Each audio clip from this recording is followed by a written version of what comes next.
Fascinating. Engage. Está começando Sessão 31.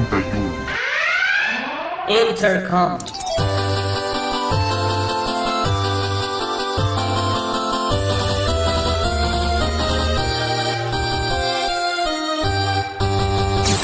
Olá pessoal, eu sou o Valdomiro e estamos começando mais um podcast. E quem está aqui comigo hoje, eu tenho alguns convidados aqui. Em primeiro lugar vou apresentar o Thiago Maldonado, lá do Diário do Capitão. Fala aí, cara. Olá, humanoides, tudo bem com vocês? Bom, agora eu vou chamar aí o Fernando, lá do Star Trekkers, o Fernando Augusto. E aí, cara? Tudo bem, gente? Belezinha? E por último, o Fernando Torelli. Fala aí, cara. Oba, pessoal, tudo bem? Tranquilo? Bom, então é o seguinte, né? Qual que é o tema hoje aqui? O tema que a gente vai tratar aqui, na verdade, veio de... Porque é o seguinte, nós estamos em 2017 ainda, né? Finalzinho do ano. E esse ano foi o ano dos 30 anos da nova geração, né? Então é o 30º aniversário da TNG.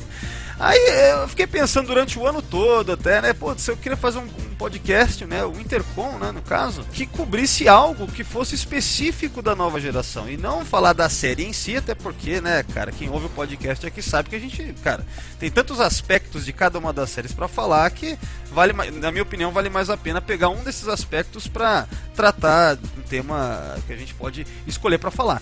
E aí, o tema hoje, nós vamos falar sobre a Ro Laren, né? Que começa como Alferes Ro, né? Que é o nome, inclusive, do primeiro episódio, né? Ensign Ro. E é interessante porque a Ro Laren, ela é, de fato, nova geração mesmo, no sentido de que ela não apareceu mais em lugar nenhum, né? Não é que nem, por exemplo, o Barclay, que começa na nova geração, mas participa, né, cara? A gente vê ele muito na Voyager, por exemplo, e tal, né? A Ro, não, ela não aparece em mais nada, ela é só na nova geração mesmo, né? Então eu acho que é bacana a gente parar pra falar sobre ela, até porque eu sempre quis fazer também um podcast sobre a personagem, porque eu adoro a personagem, né? Então, vamos lá. O tema hoje desse Intercom é a Ro Laren. Vamos começar a discussão então, galera.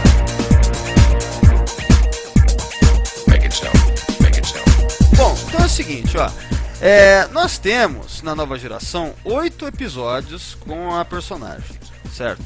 Nós vamos falar um pouco de cada um deles no sentido de a participação da Ro neles, né? O foco hoje não é tanto falar sobre os episódios, o plot deles, é mais como foi a Ro nessas histórias, né? Então, obviamente que a gente vai começar falando sobre o Ensign Ro.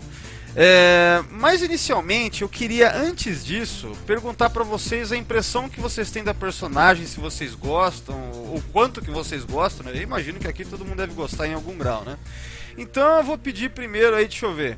Pode ser o Torelli. Fala aí, Torelli. Qual a sua impressão sobre a Ro? O que você acha dela? Cara, eu adoro ela, principalmente. E o motivo principal é que ela é uma pessoa que viveu.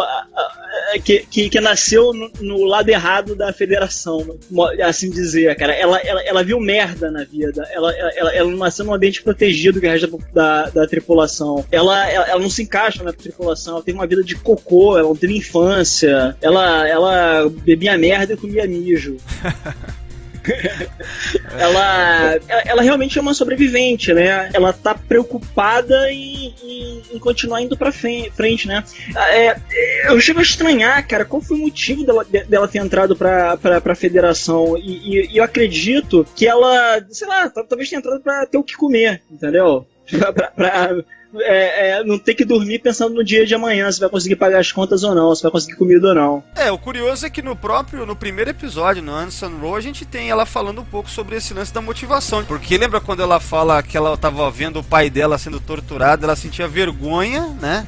E depois ela entendeu que esse sentimento era equivocado, sentir vergonha. E ela fala algo do tipo, eu não ia querer ser daquele jeito nunca. Então a impressão que eu tenho é que ela não queria se sentir tão vulnerável quanto aquele momento que o pai dela estava tão vulnerável. E a força que ela conhecia, que ela poderia... dá pra entender isso, eu acho, né? Que a frota estelar, né? Seguir a frota estelar seria uma maneira, sei lá, de ter poder ou ser protegida, né? É como se fosse talvez uma figura paterna, algo que substituísse uma figura paterna na vida dela, sei lá, algum psicólogo aí pode entender, até, sei lá, explicar até melhor, mas eu tenho essa impressão, né, que é algo desse sentido. Eu anotei, só que eu perdi o papel, o arquivo que eu tava anotando sobre ela, cara, possivelmente eu devo ter tido essa impressão. eu simplesmente agora esqueci boa parte do episódio, que eu vi fiz tanta coisa essa semana, cara, que a cabeça não consigo mais guardar tudo que eu vejo. Não, mas bacana. No começo aqui, vamos só lembrar isso a nossa impressão sobre a personagem, né? Então, mais alguma coisa? Ou a gente vai depois pra discussão? Não, isso mesmo, cara. Eu acho interessante que ela é diferente da nave, né? Assim, a tripulação inteira é amiga, rola um amiguismo, né? Todo mundo é bonzinho, perfeito, assim, cara. Tu tem um arranca-rabo ou outro aqui, mas a Ro não, cara. A Ro ela se sente mal o tempo todo, assim, sente um peixe fora d'água, uma outsider, né? Eu acho que por isso que a coisa que eu mais curto é a amizade dela com a Guinan. Que de certo modo ela não tem nada a ver com a frota. É legal, bacana. É legal que a Guinan que chega nela, né? Querendo ver o quanto que ela é interessante como pessoa, né? Quanto que ela é diferente, tá? Não se encaixa, né? Mas é isso aí. Bom, e você, Fernando Augusto aí, cara? Como é que é pra você? Olha, gente, a Ro, eu sempre achei ela um personagem muito rico. Parece que quando escreveram, né, o primeiro episódio dela, eles deram uma backstory pra ela muito rica, muito legal. E, tipo, eu gostaria de ter visto ela em Deep Space Nine, como era pra ter sido. Eu queria ver ela crescer. Por causa que, tipo, como era uma personagem que eu já conhecia, que eu já me sentia familiar com ela, eu ficava muito coisa de querer ver ela em Deep, porque a gente vai falar, ela termina, né, num negócio interessante, entrando pros Maquis e tal, e a gente sabe que toda essa história vai ser continuada em Deep, então eu sempre quis ver onde ia dar. Mas a Kira tem muito dela, né, cara? Ela herdou muita coisa da Parece que eles só trocaram o nome, né? Cara, mas te falar uma coisa engraçada, eu tava lendo aqui no profile no artigo da Roa, no Memória Alpha, fala que a atriz recusou fazer que o personagem fosse pro Deep Space Nine, né? Eu li isso também. E no da Kira diz que os caras lá que estavam escrevendo o caralho, que não quiseram que a Ro fosse, que eles queriam alguém que fosse de Bajor mesmo, que tivesse ali e tal, coisa e tal. Que como assim? E eu, na verdade, eu preferia a Ro em Voyager mais em Voyager do que em Deep Space Nine, talvez no lugar da Belana. Ela poderia estar na tripulação do Chakotay sem problema nenhum, né? Porque era Maquis. Na verdade, assim, tipo, inicialmente, né? Vamos falar um pouco sobre isso já que entrou nisso, né? Inicialmente a ideia era mesmo para que fosse a Ro na Deep Space Nine, né? Inclusive uma coisa que eu tinha esquecido, né? Sabe quando eu tinha me confundido? Tem até um podcast que eu passo essa informação errada, né? A ideia de que eu achava durante muito tempo que o episódio Ensign Ro ele tinha sido criado já para preparar para Deep Space Nine, mas na verdade não foi isso que aconteceu. Eles criaram um episódio isoladamente e depois, com o tempo, percebendo o potencial dos bajorianos como espécie e tal, e quando já foi, já tinha a ideia de criar uma série nova, né? No caso, quando deram o Get Go lá para criar uma série nova e aí vieram com Deep Space Nine, aí lembraram, opa, peraí, se a gente pegasse os bajorianos lá e tal, que a gente tinha criado, quer dizer, então isso veio depois, né? E como a Ro acabou virando o que é o bajoriano, né? Porque ela é o primeiro personagem criado bajoriano, né? Da franquia. Então, e obviamente pelo fato do carisma da Michelle Forbes, né? E a personagem Ro em si, como que ela, né? Acabou virando um personagem ótimo, né? Então eles pensaram que ela seguraria como sendo a primeira oficial, né? Ali na estação. Então, de fato, os caras tinham tudo planejado. Era pra ela migrar pra essa nova série, né? Pra Deep Space Nine. Só que aí a Michelle Forbes pega e recusa. E com isso, com a criação da Kira, você vê que a Kira, na verdade, no primeiro episódio, lá no Emissary, ela é meio que uma Ro, né? Até o cabelo da Kira no primeiro episódio é pra imitar o cabelo da Ro. Aquele jeito mais estourado da Kira, o jeitinho mais estourado da Kira foi pra tentar emular isso, é como se fosse pra estabelecer que as mulheres bajorianas, todas elas, ou sei lá, as que estavam ali durante a ocupação, elas tinham esse perfil, né? Você vê que é bem Ro, né? Com o tempo a gente vai vendo que a Major Kira vai ganhando outros tons, ela vai evoluindo como personagem e tal, é outra coisa, né? Mas de fato, era pra ser o personagem da Ro ali, e não a Kira, Mas continuando aí, Fernando, você que tava falando. Não, basicamente é isso mesmo, Valdomiro. Eu acho a personagem muito legal, porque eu sempre gostei de conhecer os personagens não principais. Eu sempre achei legal conhecer os chefes O'Briens, os Tenentes Kyles da vida, sabe? Os Leslies que voltam à vida sem querer. Eu sempre quis conhecer as pessoas, porque, você tá numa nave que tem, sei lá, 400 pessoas. Então, eventualmente, você vai rever eles, você vai rever essas pessoas de tempos em tempos lá. Então, eu acho interessante conhecer, mostra um universo... Mostra que é um universo maior mesmo. Mostra que o Jornada nas Estrelas é uma coisa mais conectada, mais planejada, mais inteligível. E como a gente tá falando aqui, como eu tinha dito no comecinho, né, que a ideia de fazer um podcast da Arrow também era pra a gente falar um pouco, de certa forma, homenagear aí a nova geração, né? Esse é o ano do 30º aniversário. Quer dizer, na nova geração em si, quando a gente fala de personagens, assim como a Arrow, você falou no aspecto de pegar personagens menores da nave pra ter um papel de destaque, né? A gente vai ter na 7ª temporada um grande clássico que é o Lower Decks, né? Que pega, né? Você tem 4 personagens ali que estão, né, nos decks de baixo ali, né, cara, com papéis importantes na trama, né? Eles são o foco, mais do que um Picard, mais do que, né, cara, um Riker da vida, né? Então, de fato, a nova geração pra franquia, ela acabou tendo isso, né? Inclusive, uma é bajoriana. Uma, inclusive, é até bajoriana, né? É a Sito Jaxa, né? Mantendo a tradição de bajorianas fortes. Sim. A Sito Jaxa, que ela estreia no episódio First Duty, que é da 5ª temporada, né? First Duty, exatamente. 5ª temporada. Não, é super legal. No primeiro episódio de Deep, o Picard fala pro Cisco que ele é muito interessado na situação bajoriana, exatamente por causa da Ro, né? Mas, deixa eu ver, você tem mais alguma coisa agora pra acrescentar, Fernando? A gente parte pra depois. Não, vai pro Thiago. Tá, então vamos lá, Thiago. Suas impressões aí, o que você acha da Ro? Cara, como eu acho que todo mundo aqui, não tem como não gostar da Ro, né? Pelo jeito dela, aquele jeito rabugento, aquele jeito que ela que manda no rolê, não importa se o cara é capitão ou não, né? Isso, eu gosto desse jeito dela, e eu revendo o episódio, eu revendo o episódio dela hoje, eu percebi que parece que eles escreveram o personagem pra ser mais do que, tipo, sabe aquele personagem jogado que vai aparecer só uma vez? Realmente parece que era alguma coisa que, tipo, a gente vai explorar ao longo da série. E você vê que ao longo dos episódios ela faz parte, né? Ela tem uma interação maior com a Gaina.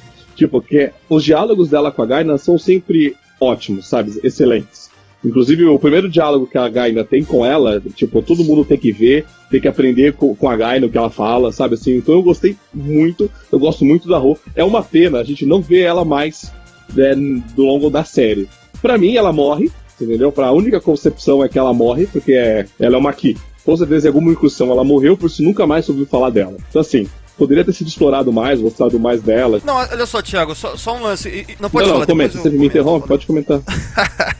Não, é que você falou sobre ela pode ter morrido. Você pode estar certo. Porque na Deep Space Nine é dito que os Maquis foram. Na Deep Space Nine, desculpa, acontece na Deep Space Nine. Acontece na Deep Space Nine o fim dos Maquis, né? Só que na Voyager, quando eles recebem aquela. Na época que eles estão recebendo as cartas já, né? Tem até aquela cena em que o Chakotay e a B'Elanna ficam mal por causa disso. E a B'Elanna depois, né, tem um episódio que ela até fica deprimida, porque a vida não tem mais sentido e tal, né? Que ela tá pulando de paraquedas lá. Isso, que ela tá usando paraquedas da cena cortada do Kirk do Generations lá. Lembra desse lance? Então, mas o que acontece? Muito, então, de fato, Thiago, ela provavelmente pode ter mesmo morrido, né? Porque muitos Maquis foram pro saco mesmo. Mas, continuando. Não, mas acho que o final bacana pra ela seria que realmente ela morreu numa luta, numa resistência, né? Mas assim, é uma pena do que o personagem não foi mais mostrado, não foi mais explorado, né? Todo mundo fala da Major Kira, né? Eu acho que assim, seria até legal ela participasse da Deep, porque ela foi dito que ela viveu isolada, mas ela fugiu e entrou pra Federação, né? Então, assim, seria até legal lá na Deep, porque ela seria, digamos que o próprio pessoal do planeta falar, pô, você fugiu, você largou a gente, né? E ela tava. E a cara dela, no primeiro episódio dela, é uma cara de derrotada, né? Tipo, eu tô aqui só porque eu não queria ficar na prisão, né? E depois você tem uma evolução do personagem, né? Tipo, porra, eu posso fazer mais, né? Eu não vou desistir, que é uma coisa que ela mesma disse. Gostei, o personagem tem algo. Aliás, Ti, ela é tão. A Kira é tão a Ro que ela até tem um caso com o Hiker, né? Mas aí é complicado, né? Quem não teve um caso com o Hiker? As bajorianas têm um fraco pelo Hiker aí. Né? É verdade.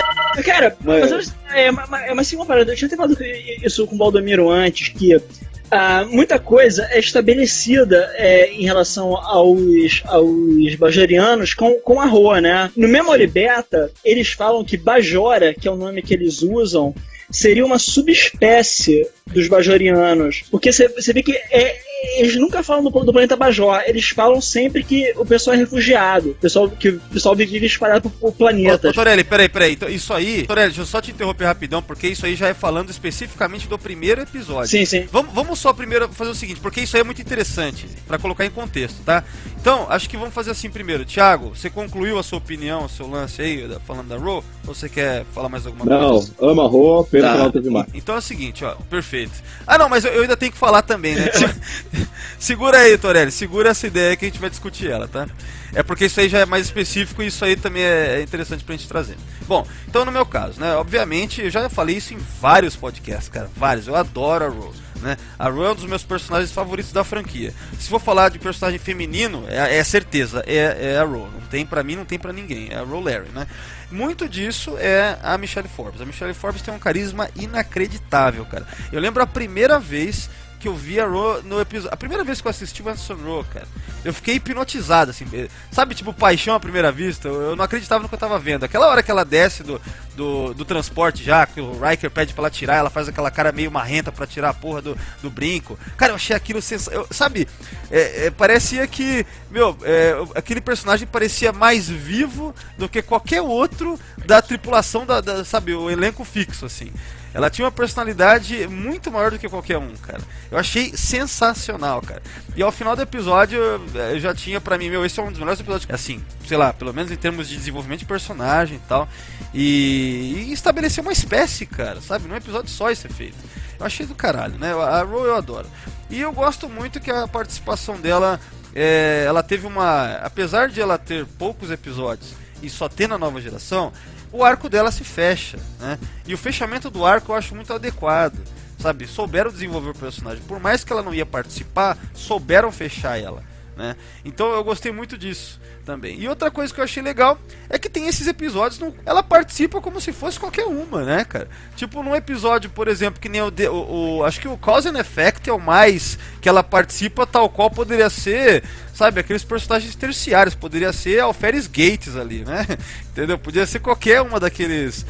Então, eu achei legal isso também, porque ela foi integrada como membro da tripulação e nem sempre ela era foco na história, né? No Disaster também ela não é foco, apesar de ela estar na ponte ali com o Brian e a Troy, né? Então, na maioria das vezes, os caras mostram esse lado da personalidade forte dela, né? Ela não tem medo de falar o que pensa. Tá em todos esses episódios, porque pra mim, a partir daqui, na quinta e sexta temporada, ela é a oficial de leme de verdade da nave, porque o Wesley foi embora na quarta temporada, na quarta temporada, né?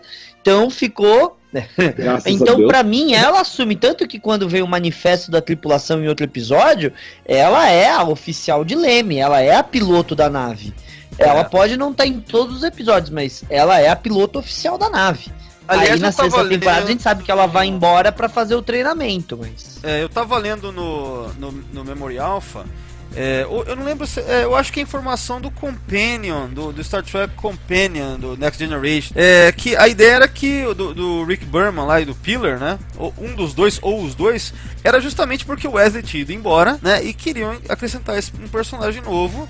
E ao mesmo tempo tiveram a ideia, né, de que esse personagem tivesse alguma coisa dúbia dentro dele, né, para que, por causa daquele lance da regrinha do Gene Roddenberry de não ter conflito, eles queriam injetar um pouco mais disso.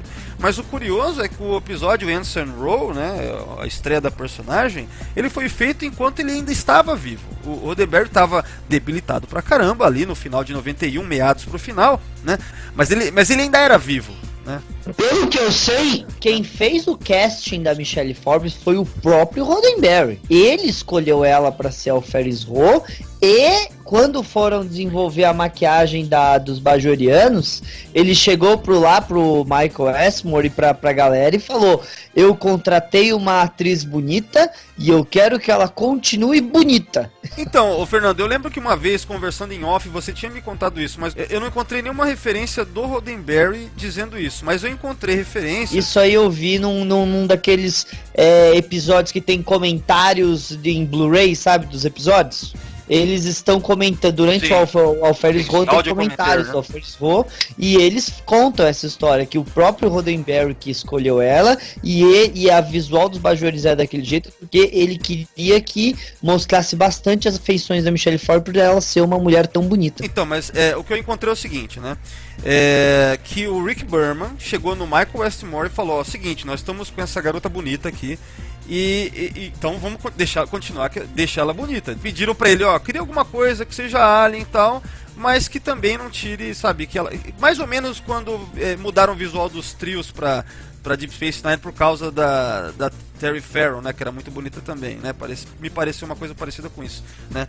Então o lance do visual dela tem essa curiosidade, né, ou seja, acabou determinando o visual dos Bajorianos, apesar que a gente vai reparando que há, com o tempo, a partir de Deep Space Nine, né, uma suavização naquele nariz bajoriano. Você vê que no primeiro episódio, a Ro, o nariz, ele é um nariz bajoriano, mas ele tem duas linhas que se estendem um pouco pela sobrancelha, né? Então, a gente só vai ver no Preemptive Strike, pelo que eu lembro, no Preemptive Strike, no último episódio que ela aparece, você já vê que tá o nariz bajoriano Deep Space Nine, já, até porque a série já estava no ar fazia tempo. A última aparição da Ro, Deep Space Nine, já estava na segunda temporada ali, já estava andando na segunda temporada há um tempo. Ela fez uma plástica você vê essa evolução pra mudar, que nem aquelas coreanas que mudam os olhos, sabe? É tipo isso, né?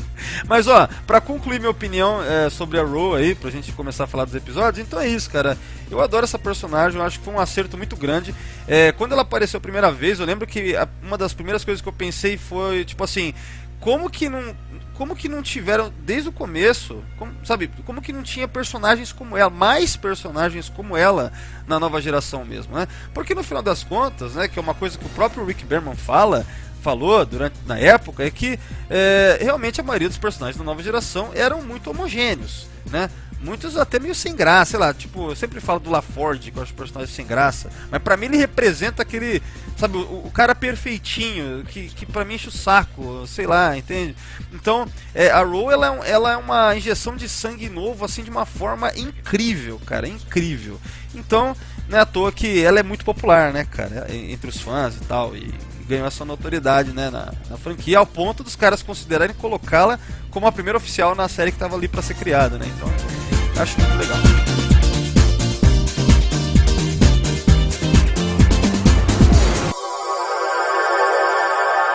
Galera, então é o seguinte, vamos começar a falar dos episódios, certo? A gente já falou razoavelmente sobre o Anderson Row, mas eu queria que o Torelli continuasse a falar sobre a questão de que há uma diferença na nomenclatura, né? Quando eles falam do planeta Bajor, né? Que não é nem Bajor, é Bajora. Sim, eles chamam de Bajora. E engraçado que quando eu vi o episódio, eu fiquei com a impressão que Bajora era uma facção, como se fosse um grupo terrorista, entendeu?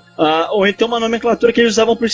que nem que você se refere aos ciganos, como Rom ou Romar, talvez Bajora fosse o plural pra Bajoriano, alguma merda assim. E no Memory Beta dizia que o Bajora era uma subespécie bajoriana que vivia no exílio. Isso aí deve ter sido porque algum livro lá tentou remendar isso aí, né? Porque sempre tem isso, né? Outra coisa também que me lembra isso, Torelli, é porque a Ro, ela usa o brinco bajoriano na orelha esquerda, né? Ela usa aquele brinco bajoriano na orelha esquerda. E na Deep Space Nine a gente vê que é o contrário, né? Os bajorianos usam esse brinco do lado direito, né? E tem um livro aí que eu não sei qual que os caras... A impressão que eu fico com um brinco, cara, é que, na verdade, era só pra mostrar que era um símbolo de rebeldia dela quando ela chega na nave. Porque o Worf usa aquela merda no peito dele lá, aquela faixa lá de presidente, porra. e no último episódio da Ro, cara, ela volta com a porra de uma bandana na cabeça. Não é o último, não. Além do brinco. Não é o último, não. É no Rascals e no Next Phase que ela usa, né? Não é isso, galera? Sim. Só em 2 episódios. Então, mas o lance do brinco, eu tava vendo no Memory Beta, que deve ser de livros, né? Porque o Memory Beta, a maioria é livro e game e tal, quadrinho, mas deve ser livro, imagino. Que os caras inventaram uma desculpa muito boa, cara, do lance da... Por que ela usa na orelha esquerda ao invés da direita, que nem é mostrado em DS9. Tipo, os caras colocam assim, que ela, apesar de bajoriana, não acredita nos profetas, né? Então ela usa desse outro lado, que também serve como uma maneira de evitar que os Vedex não metam a mão na orelha dela pra ver o tal do par, né? Porque é uma coisa muito inconveniente o Vedek chega do nada e mete a mão na orelha esquerda, esquerda, né? Na orelha esquerda pra ver lá o pai e tal, né?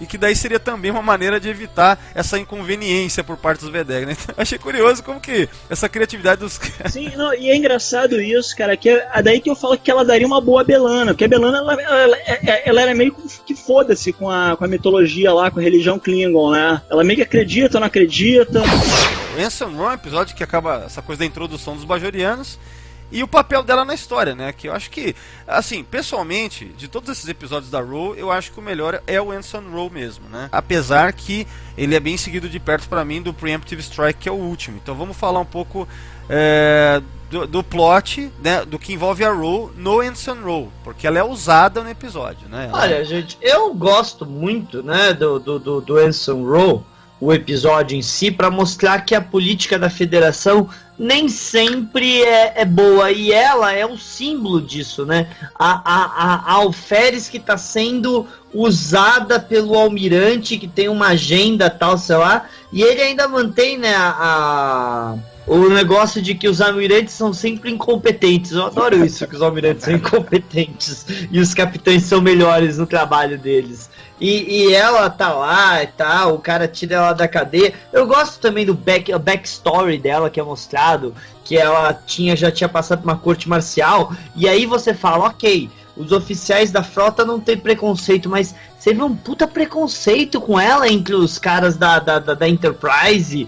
Tipo, alguns falam que ela não tinha que estar lá e tal e coisa. É super interessante. Os caras da Discovery copiaram legal isso, né, com a Michael Burnham. Só que mal feito pra caralho, né? Mas os caras da Discovery exageram. Mal feito pra caralho. Aliás, eu detesto quando o nego... Cara, quando as pessoas querem comparar sabe, Michael Burnham com a Anson Ro, cara, eu fico tão... Eu penso, assiste de novo lá a Anson Ro, cara, pra você ver o que é um roteiro bem escrito de um personagem que tem um passado dúbio, sabe, que fez uma merda. Porque, vamos comentar, qual que foi a, digamos, merda que a Ro fez? Tinha lá um grupo de descida, não é? Não era esse lance? Ela servia na USS Wellington, né? E daí, por conta disso, acabaram morrendo 8 tripulantes. Não, acho que eram 8, não era isso? Vocês lembram? Eu acho que era 8. Né? Foi 8 pessoas que morreram. Então assim, ela desobedeceu uma ordem, né? Ela desobedeceu uma ordem, acabou tendo esse desastre, né? E por causa disso ela foi presa, certo? Então assim, e o legal é que ela quer se provar digna, você vê no episódio Anson Ro, a relação dela com o Picard é ótima, né? E ela fica agradecendo, e durante alguns episódios a gente tem isso, né? No Next Phase, ela tem cenas em que ela se mostra bem agradecida com o Picard pela chance que ela deu a ele novamente, sabe? Ela ter um recomeço. Mesmo no Preemptive Strike, né, que a gente vai comentar depois, você vê que ela tem isso, né? Então, o legal é que ela tem uma ética pessoal ali, que ela valoriza muito, sei lá, esse lance, Picard confiou nela, né?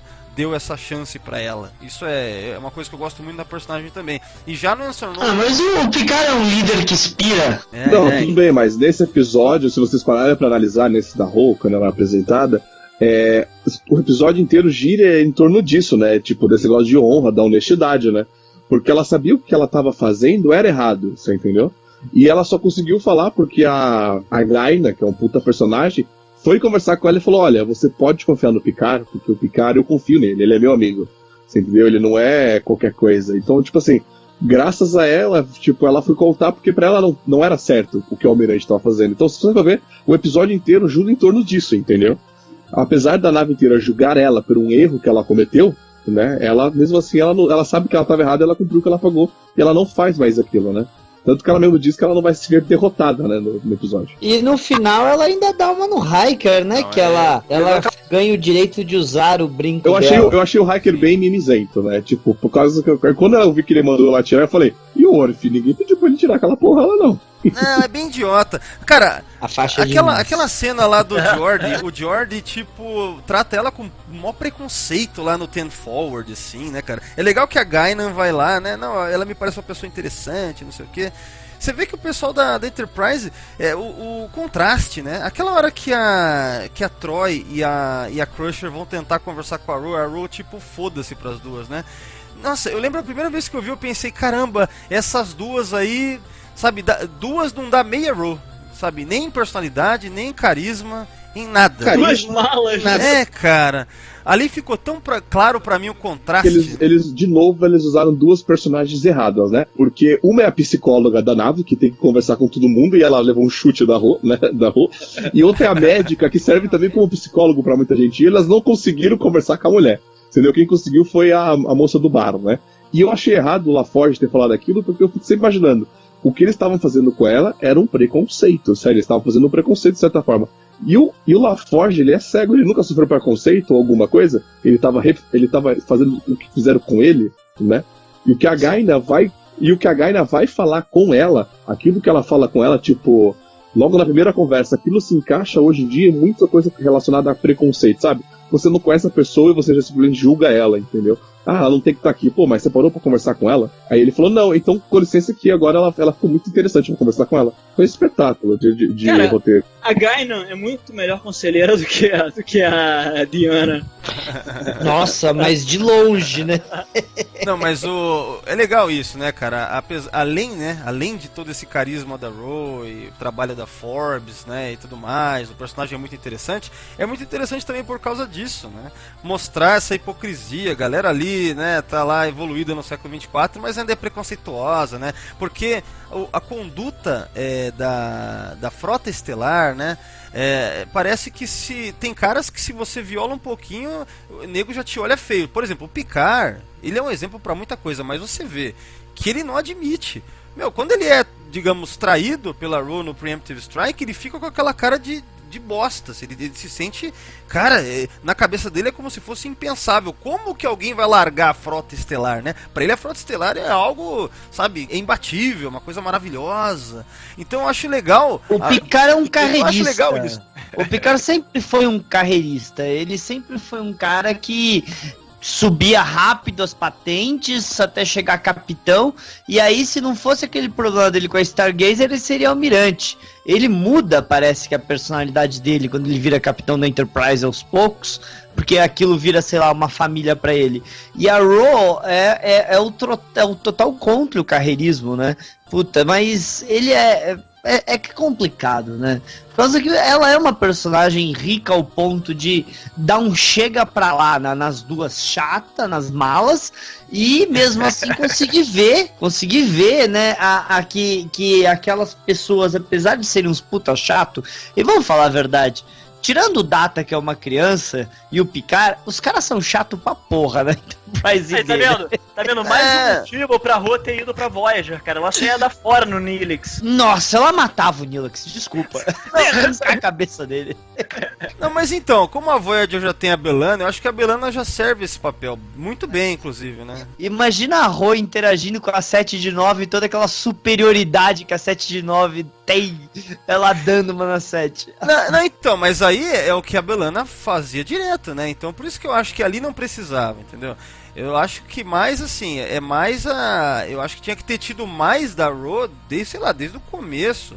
Imagina se a Ro entrasse na segunda temporada da Nova Geração. Cara, ia dar um boost na série muito mais imediato, né? Então a Nova Geração, ela tinha... Cara, o Rick Berman reconheceu isso. A criação da Ro tinha a ver com isso. Justamente pra ter gente com mais personalidade nessa nave, né? A Ro é um personagem feminino absurdamente forte.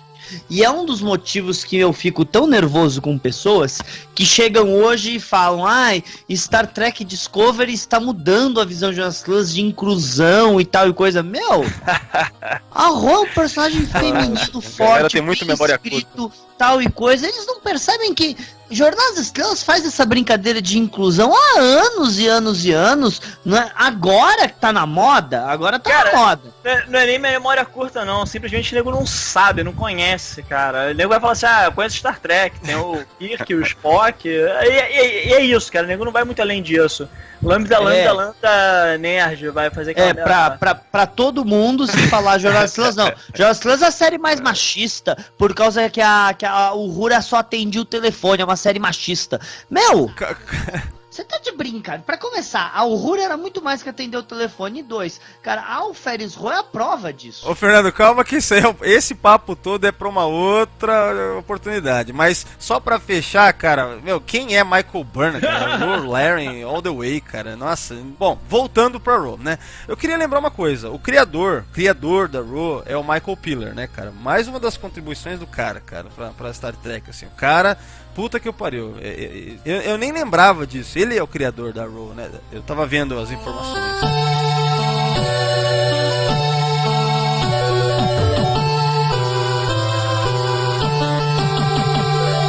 O próximo episódio é o Disaster, é isso? É isso, né? Não sei, tem que olhar. Ai, caramba, eu tinha aqui, eu tinha feito a listinha.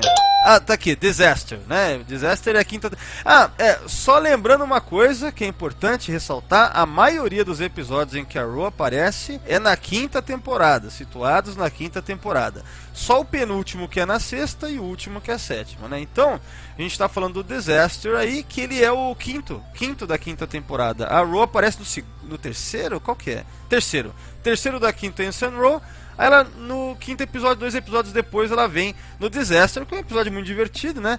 E o curioso desse episódio é que a gente tem na ponte da nave, né? Quando dá aquele desastre, que é o título do episódio, né? Que é o filamento quântico que eles encontram lá. É a desculpa para que a nave está sem energia, vários problemas, e os personagens principais ficam divididos em seções diferentes da nave. Na ponte a gente tem o O'Brien, a Troy, né, que ficam vivos ali, porque tem personagem que morre ali, né? Tem figurante que morre ali. Mas enfim, ficam os três. Era era a piloto que tava no comando morre. Isso. Então são os três que ficam ali, que é a Troy, a Ro e o O'Brien. E o interessante é porque eis que a Troy é que tem a patente mais alta, só que ela é inútil ali, né, cara? Então é complicado. A Ro vai dando ideias bacanas e ela tem um tom desafiador, né, cara? Que legal. O legal da Ro também é isso, ela tem um tom desafiador, cara, que eu acho do caralho, né? Bom, o que vocês têm a comentar sobre a participação da Ro nesse episódio aqui? Olha, eu entendo perfeitamente. Eu entendo perfeitamente o sentimento da Ro nesse episódio, porque, pra começar, ela chega na nave na quinta temporada, ela tá na nave há pouco tempo. Eu nem ia saber que a Troy, se eu tô no ponto de vista, eu nem ia saber que a Troy é uma tenente comandante, porque a Troy recusa botar merda do uniforme, né? Ela fica sempre usando aquela porra daquelas roupinha agarrada que não tem a patente dela. Então, quando a Ro chega e vê, mas peraí, você tá falando pra mim que essa moça é uma tenente comandante? Ela nem usa uniforme. Quando eu cheguei nessa nave, eu não podia usar brinco. E a tenente comandante pode ficar usando, sei lá, como é que é o nome daquela roupa? É catsuit, né? Sei lá como é que... É, um catsuit. E, ela tem toda a razão de estar revoltada. Você nunca vê a Troy, se ela é uma tenente comandante, por que ela não tem responsabilidades de verdade na nave e tal? Porque na sétima temporada a gente vê a Troy tendo responsabilidades, mas até esse ponto, você não vê isso. Então a Ro tá certa, desculpa. Eu tenho toda a experiência. A Ro não tá, a tenente comandante ali não tem. Eu que devia estar no comando e não ela. E a Ro faz o que o Sargent Barnes faz em Platoon com o capitão lá. Tipo assim, o Barnes e o Elias comandavam ali no lance. O capitão só fala, não, já acho que vou fazer isso sim e tal. Mas então, o que eu acho mais curioso talvez seja o mais importante da participação da Ro, tem um motivo, ela não tá apenas como um personagem filler ali, né, nesse caso, né? Não é que nem, por exemplo, no Cause and Effect, né? Aqui é o seguinte, é pra mostrar que tem um determinado momento em que eles estão tão preocupados que vai dar uma merda lá que pode explodir a nave inteira, então eles querem fazer a separação. A Ro vem com a sugestão, se eu não me engano é ela, né? Ela vem com a sugestão de fazer a separação do disco, e eles saírem, porque eles não tem como saber se tem alguém vivo no resto da nave, e se eles não saírem até determinado ponto, pode tudo explodir e ninguém sobrevive. Então, a sugestão dela é essa, né? É como se fosse uma atitude imediata, né? Uma solução imediatista, para que eles consigam sobreviver, uma vez que eles nem têm ideia se tem gente viva no restante da nave. Então fica esse conflito que eu acho muito interessante, é porque até acaba sendo bom pro personagem da Troi, né? Porque ela tem que tomar uma decisão, aquela coisa de capitão, né? O momento capitão. Que decisão tomar, aquela coisa difícil. E a Troi acaba decidindo por vamos esperar tal, pra ver se, né, pra não ter que tomar essa atitude tão drástica, né?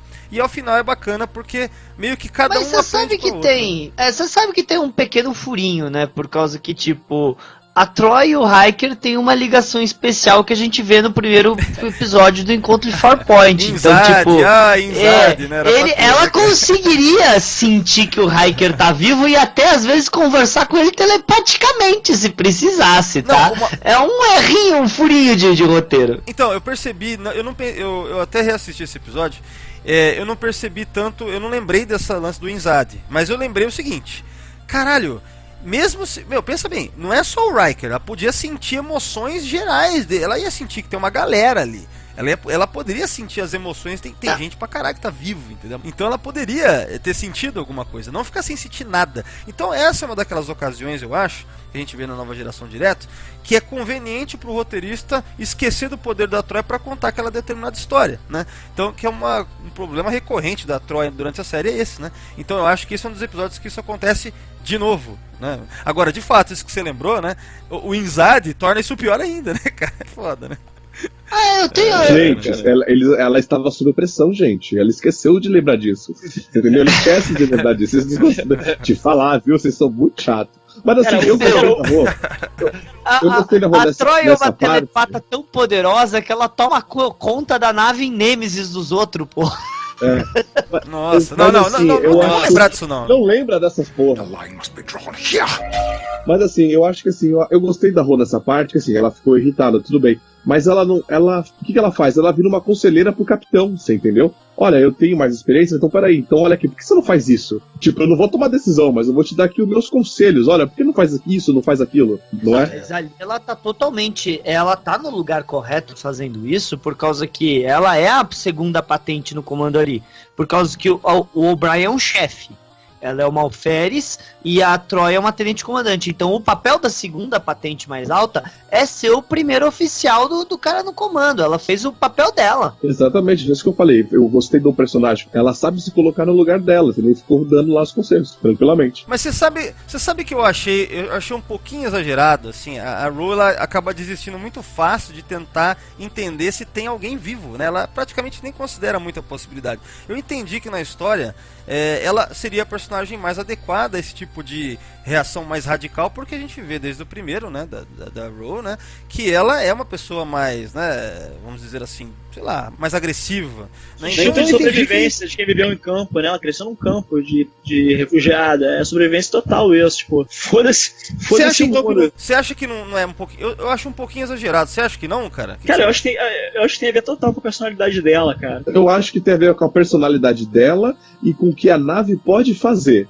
Porque a nave conectada na sessão disco, conectada na sessão engenharia, a sessão disco depende da sessão engenharia.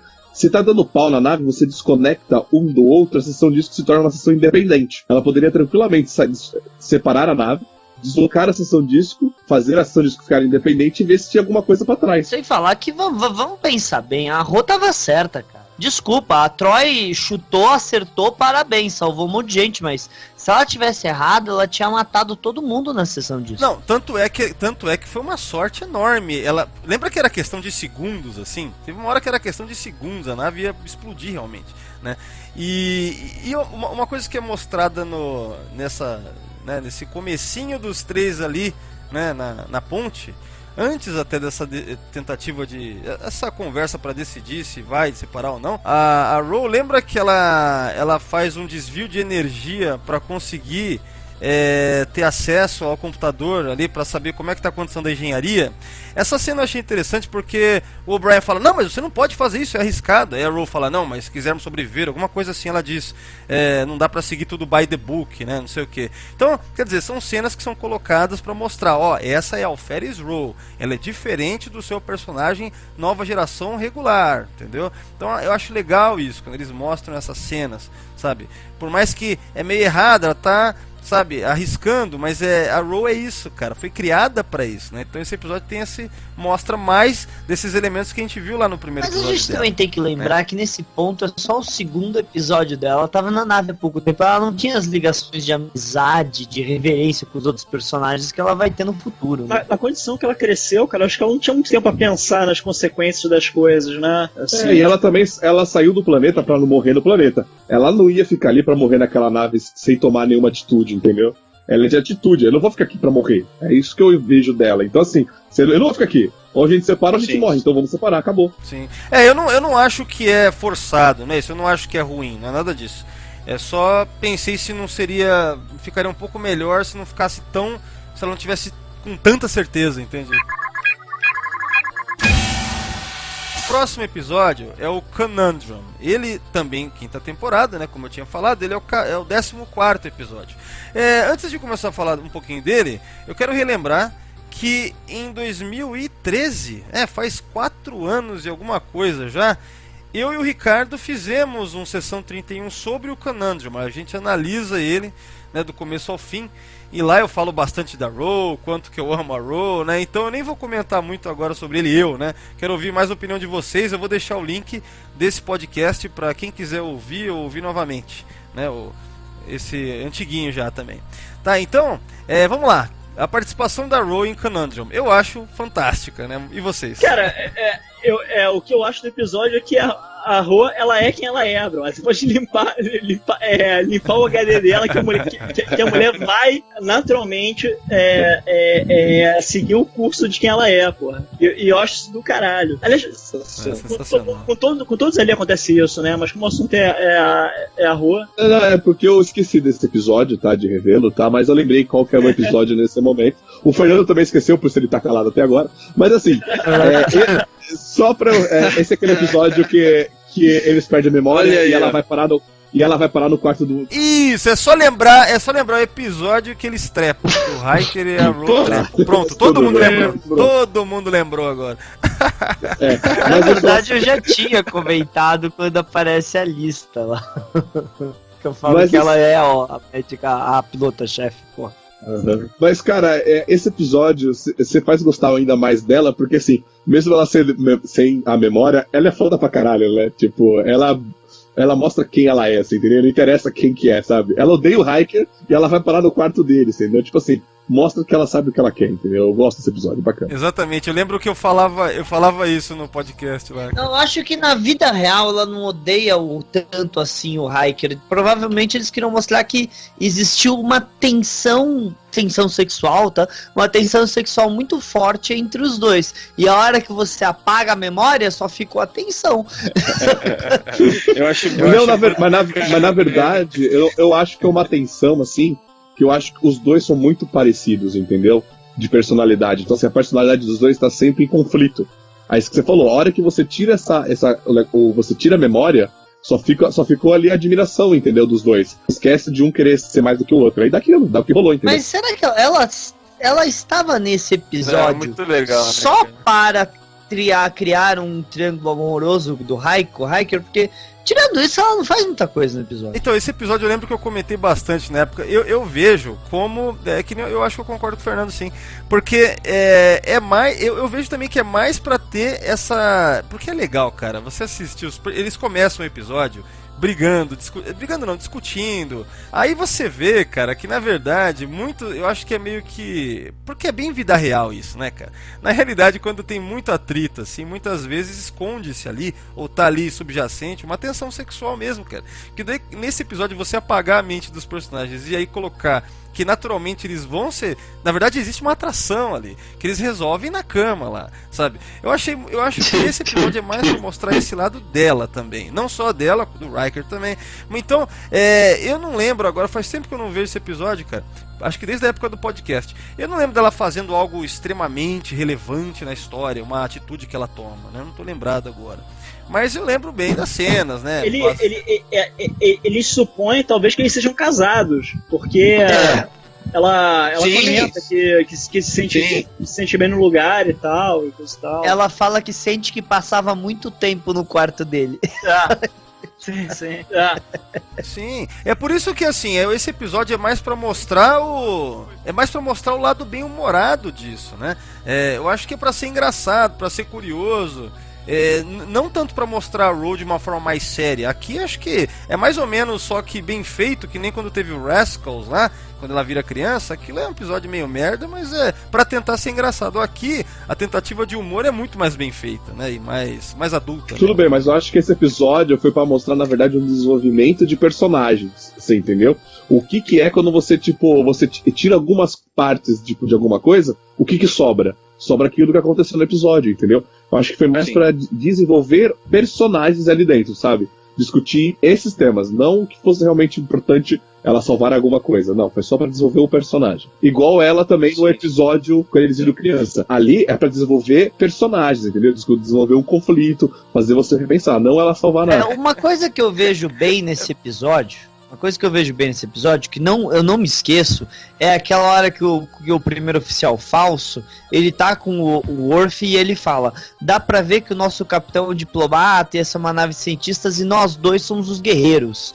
Na verdade, os guerreiros da nave é o Worf, a Ro e o Riker. Só que como o Riker e a Ro estavam muito ocupados, né, se divertindo, que parecia que eles não eram os guerreiros da nave, mas eles, os três ali, são os prontos para ação na nave, né? Sim. E outra coisa que eu amo desse episódio, só saindo um pouquinho do tópico da Ro, finalmente a gente sabe o que aconteceria se o Império atacasse, tá? A Frota Estelar, a Enterprise dá conta de todo o universo de Star Wars sozinha.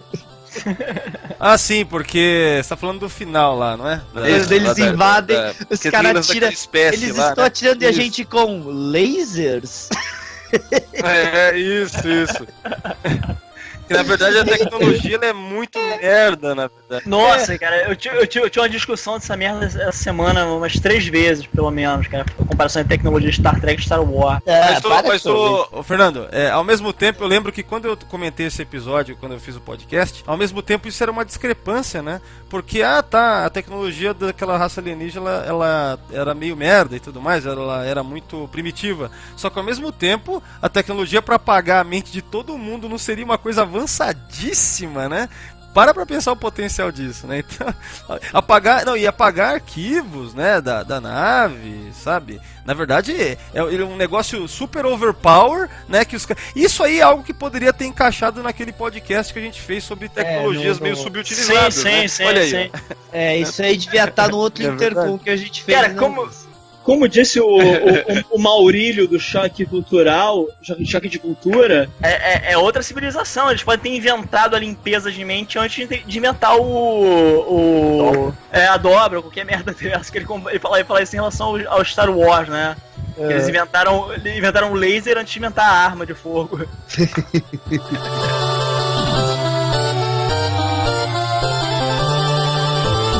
Bom, o próximo episódio nessa linha é o Power Play. Ela só vai atirar com o phaser no O'Brien que tá possuído. E o O'Brien, é o O'Brien, né? Se não me engano é ele. Ele vai lá e desmaia, dá um stun nela. Aí ela fica stun. Todo mundo naquele episódio meio que se fode, né? Quando eles tomam o corpo dos outros e tal.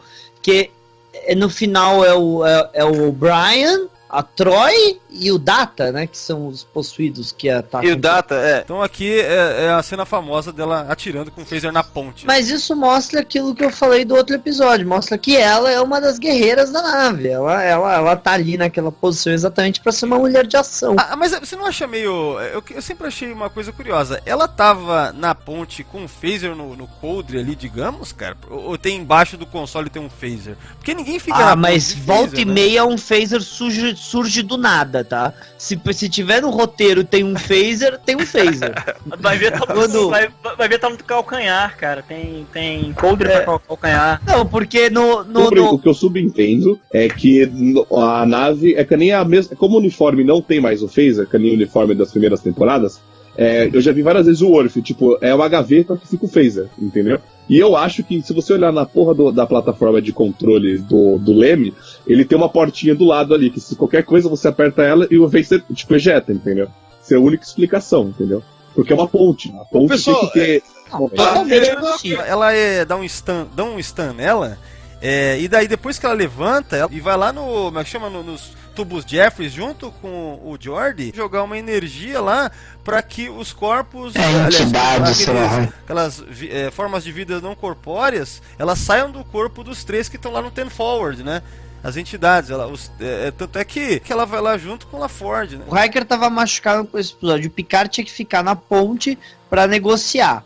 E você tem todos os caras de ciências deles ali, que é o Data e o O'Brien como parte dos possuídos. Você ia precisar dela e de outros personagens para resolver o assunto, porque a maioria dos seus personagens principais já estão travados fazendo outras coisas. Aí vai, que outro personagem eu tenho bom para trabalhar a história? Eu tenho a Ro.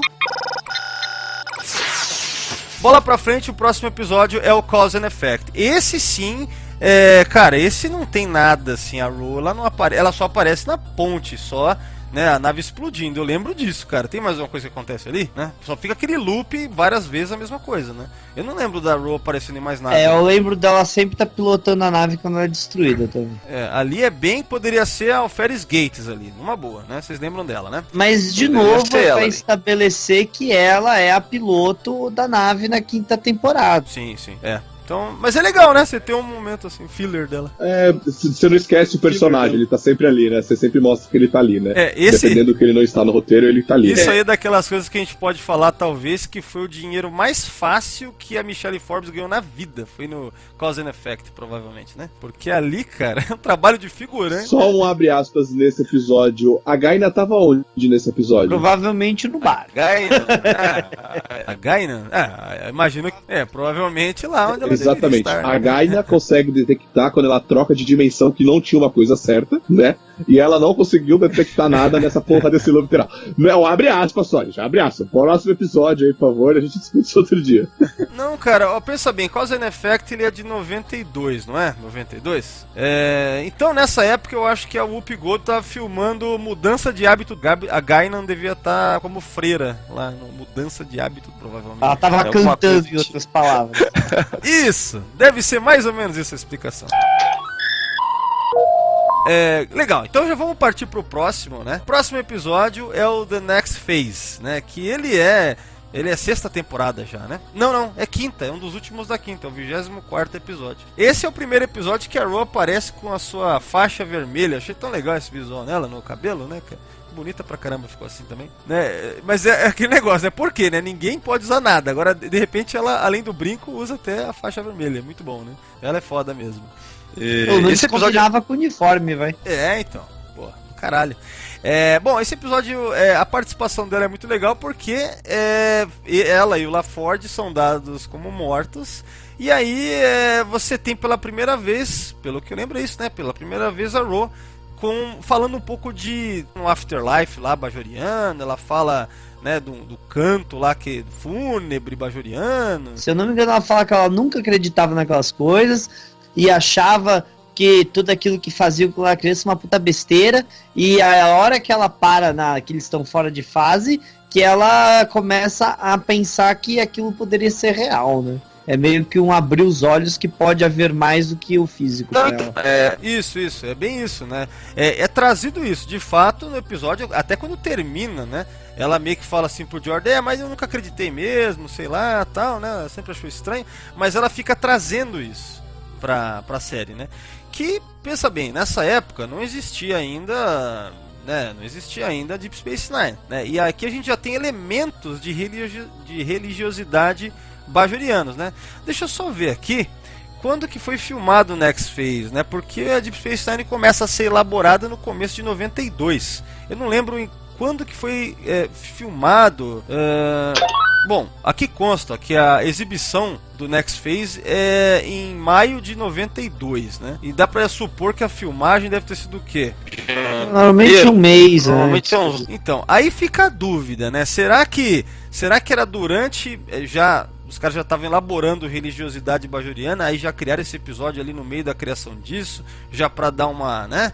Por causa da série nova. Isso é uma coisa bem que eu não tenho como saber possível agora. que a ideia tava se formando na cabeça deles. E uma coisa pode ter puxado a outra. Ó, eu tô vendo aqui, ó, quando que foi filmado aqui, ó. A produção começa em março de 92, certo? E isso significa o quê? Que é na mesma época que estava sendo elaborada a Deep Space Nine.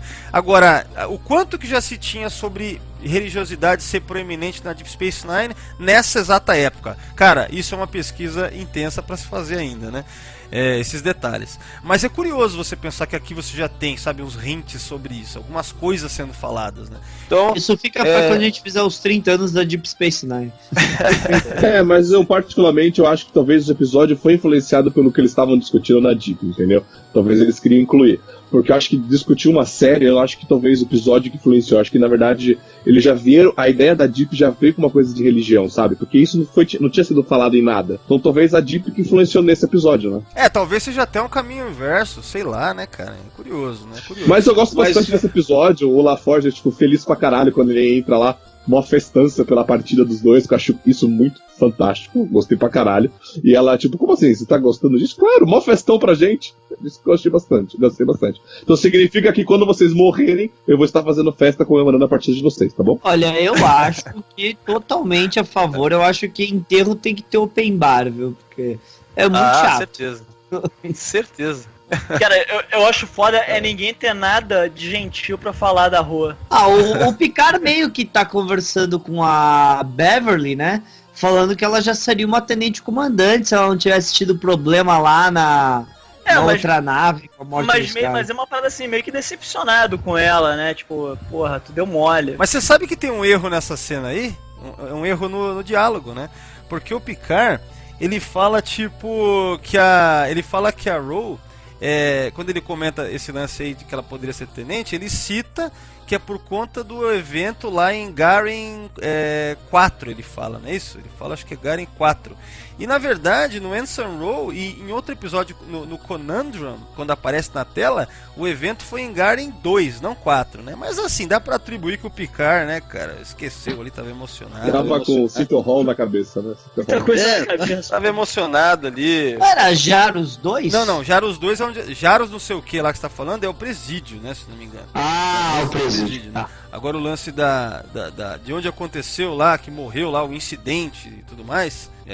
Garon, ó, tô lendo aqui, não é Garen não, é Garon. Ele fala Garon 4, né? Conforme eu tinha falado 4, né? Mas na verdade é 2. Que tinha sido estabelecido antes. Mas, pô, tá, sabe, às vezes a gente erra número, gente, isso é normal, tá? É normal. Eu também erro. Certamente. Picard não é perfeito. O canto da morte bajoriano que ela cita chama Boreas, não sei como se pronuncia isso. Eu nem lembro, eu acho que isso aqui não foi citado de novo, né? Não sei se de repente em Deep Space Nine, se tiver sido provavelmente em Deep Space Nine, né? Mas ela vai trazendo esses elementos, né? Coisa meio religiosa que eu fiquei realmente, falei, caramba, como é que, né? Será? Como é que será isso aí? Eu quero fazer uma pesquisa mais intensa sobre isso. Eu não vou lembrar, porque, falar a verdade, tem muitas vezes que quando eles ficavam demais em misticismo bajoriano, às vezes eu dava uma dormida, porque eu achava um saco, às vezes. Às vezes era bem usado, mas muitas vezes era um saco. Eu entrei no Memory Alpha aqui, ó, na página sobre esse Borea, esse canto aí, né?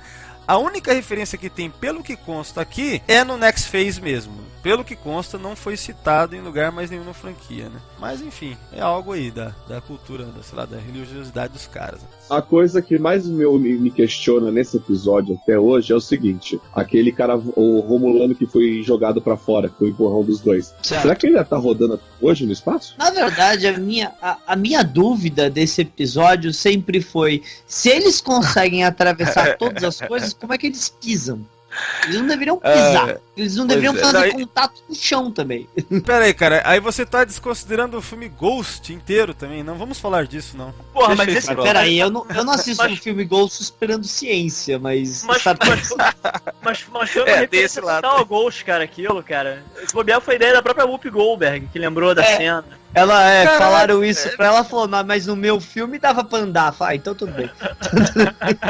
Mas enfim, eu acho muito legal o final, cara, porque eu acho meio maluco que eles praticamente voltam à vida no funeral e as pessoas ao fundo só comentam, tipo, você viu ali que esquisito? Sei lá. Tipo, era pra todo mundo tá pirando assim, nossa, que porra é essa? Tinha que ter gente desmaiando ali, sei lá. É que no universo de Star Trek é tanta maluquice que acontece. Valdomiro, mas porra, do funeral deles pra morte deles foram quanto tempo? Mas é um funeral, né, cara? As pessoas acreditam que eles Pô, morreram. eu mal sumi, já foi declarado morto. Vai se fuder, cara, tô no espaço. Pesquisa mais um pouco aí, ó. Dá uma olhada no estado de transporte aí. É muito rápido. Vamos lembrar que pessoas voltarem dos mortos em Star Trek é um tanto quanto normal, né? Logo ali. Eu lembro do Kirk voltar umas 3 vezes dos mortos, então... Lá no Tolian Web. Web. Então, esse episódio me lembra o Tolian Web, assim, né? O Kirk lá como fantasminha, lá aparecendo a cada de tanto em tanto tempo, tal. Teve também um lance meio funeral, né? Mas é verdade, né? Tem Cara, uma Star semelhança. Trek só morre figurante e a taxa. O resto pode E a ser. taxa. Pode fazer o que você quiser que você não vai morrer, cara. Redemption Part 2 and Darmok Begamons and Rowan Disaster a Matter of Time. Silicon Avatar Unification Part 1 and Part 2 and Violation. Agora vamos para o próximo. Qual que é o próximo da lista? É o Rascals, será? Deve ser, porque a gente tá chegando no final Aqui, da ó, lista. depois do Next Phase. Estamos chegando no final da lista, porque depois do Next Phase, aí a gente já cobriu tudo da quinta temporada, né? No final das contas foram 6 episódios na quinta temporada com a Ro, e aí só na sexta temporada, na sexta ela tem só um episódio, e infelizmente é um episódio ruim, né, cara? Porque o Rascals é um episódiozinho qualquer, né, cara? É um episódio muito merdinha. O que vocês acham aí? Enfim, né? O que vocês acham? Eu vou deixar alguém falar antes do Rascals, que eu até não tenho uma opinião tão ruim sobre ele. Vocês curtem?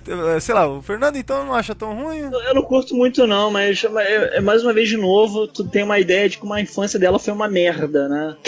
Ao menos serve pra mostrar esse lado. Estabelece isso que realmente a vida reafirma que a vida dela sempre foi um cocô, que ela tem todo o motivo do mundo pra desconfiar de todo mundo, porque se nego arruina a tua infância, brother, é difícil tu crescer um adulto feliz, cara. E olha só, nesse episódio a gente pode dizer que conclui o arco dela com a Guinan, né? Porque a Guinan só interage com ela no Ensign Row, né? Que é o primeiro, e no Rascals, né? Porque ela não vai ter mais isso, ela não teve mais isso em nenhum outro episódio, né? Até aqui, né? Porque aquele negócio, a Whoopi Goldberg, ela apareceu muito pouco porque eram participações especiais, né? Aparições especiais. A atriz, ela não estava disponível o tempo inteiro para a nova geração. Ela tinha uma agenda bem agitada naqueles tempos. Esse é o período em que a Whoopi Goldberg era uma estrela. Sim, anos 90, né? Ela tava fazendo tudo. Começo dos anos 90, né? Bem começo aqui. Então, quer dizer, naturalmente, a gente não teve um desfecho apropriado. Era pra no Preemptive Strike ter tido, né, uma última cena, alguma coisa, sei lá, dá pra imaginar que poderia ter tido, né? Então o Rascals acabou sendo a despedida, né, da relação das duas ali. E pelo menos essa parte do episódio é legal, né? Elas brincarem na infância e no final, né, você tem o lance que fica bem humorado nesse sentido aí com elas também. Então vale por isso, né? Essas cenas da Ro ali com ela e ela criança, ok, vai. Mas o plot inteiro do episódio não ajuda. Mas enfim, hoje a gente tá aqui pra falar não do episódio, né? A participação da Ro. Vamos lá, Thiago aí que não falou ainda. Cara, eu adoro esse episódio, acho muito divertido o episódio. Tá só pra você, tá? Ficar contra, tá? Eu gosto muito do episódio, eu gosto muito dessa relação com a Ro, exatamente, com a Guinan.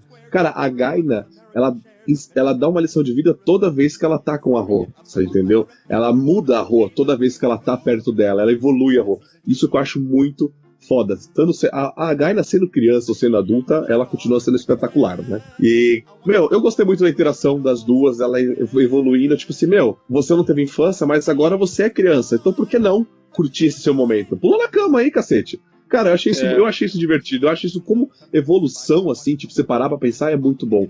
E puta que pariu, cara. Se eu tenho um teletransporte que dá um erro desse, o meu teletransporte errar todo ano, cara, na boa. Não queria falar nada não, tá? Mas todo ano ia dar um erro desse.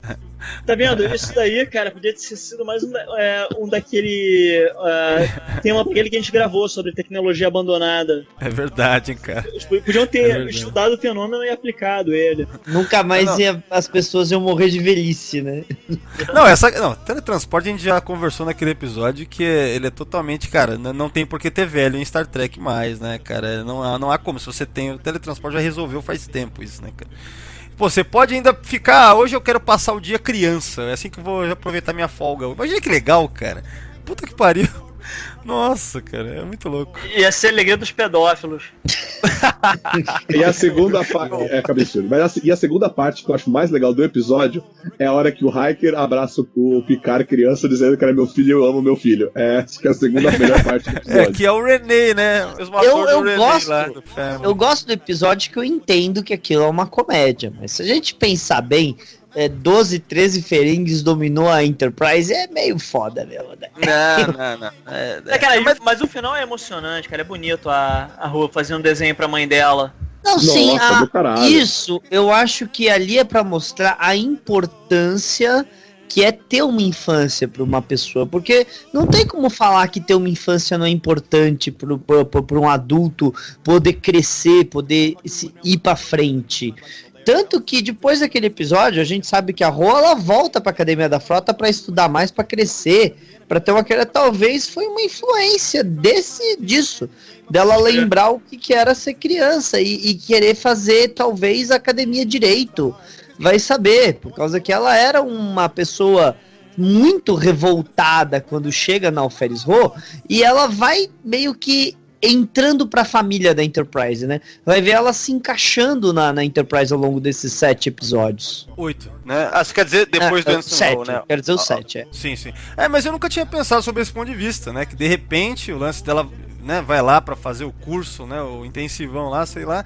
Não fosse de repente é por causa dessa revigorada, né? Ela tá mais bem resolvida, talvez. Interessante isso aí.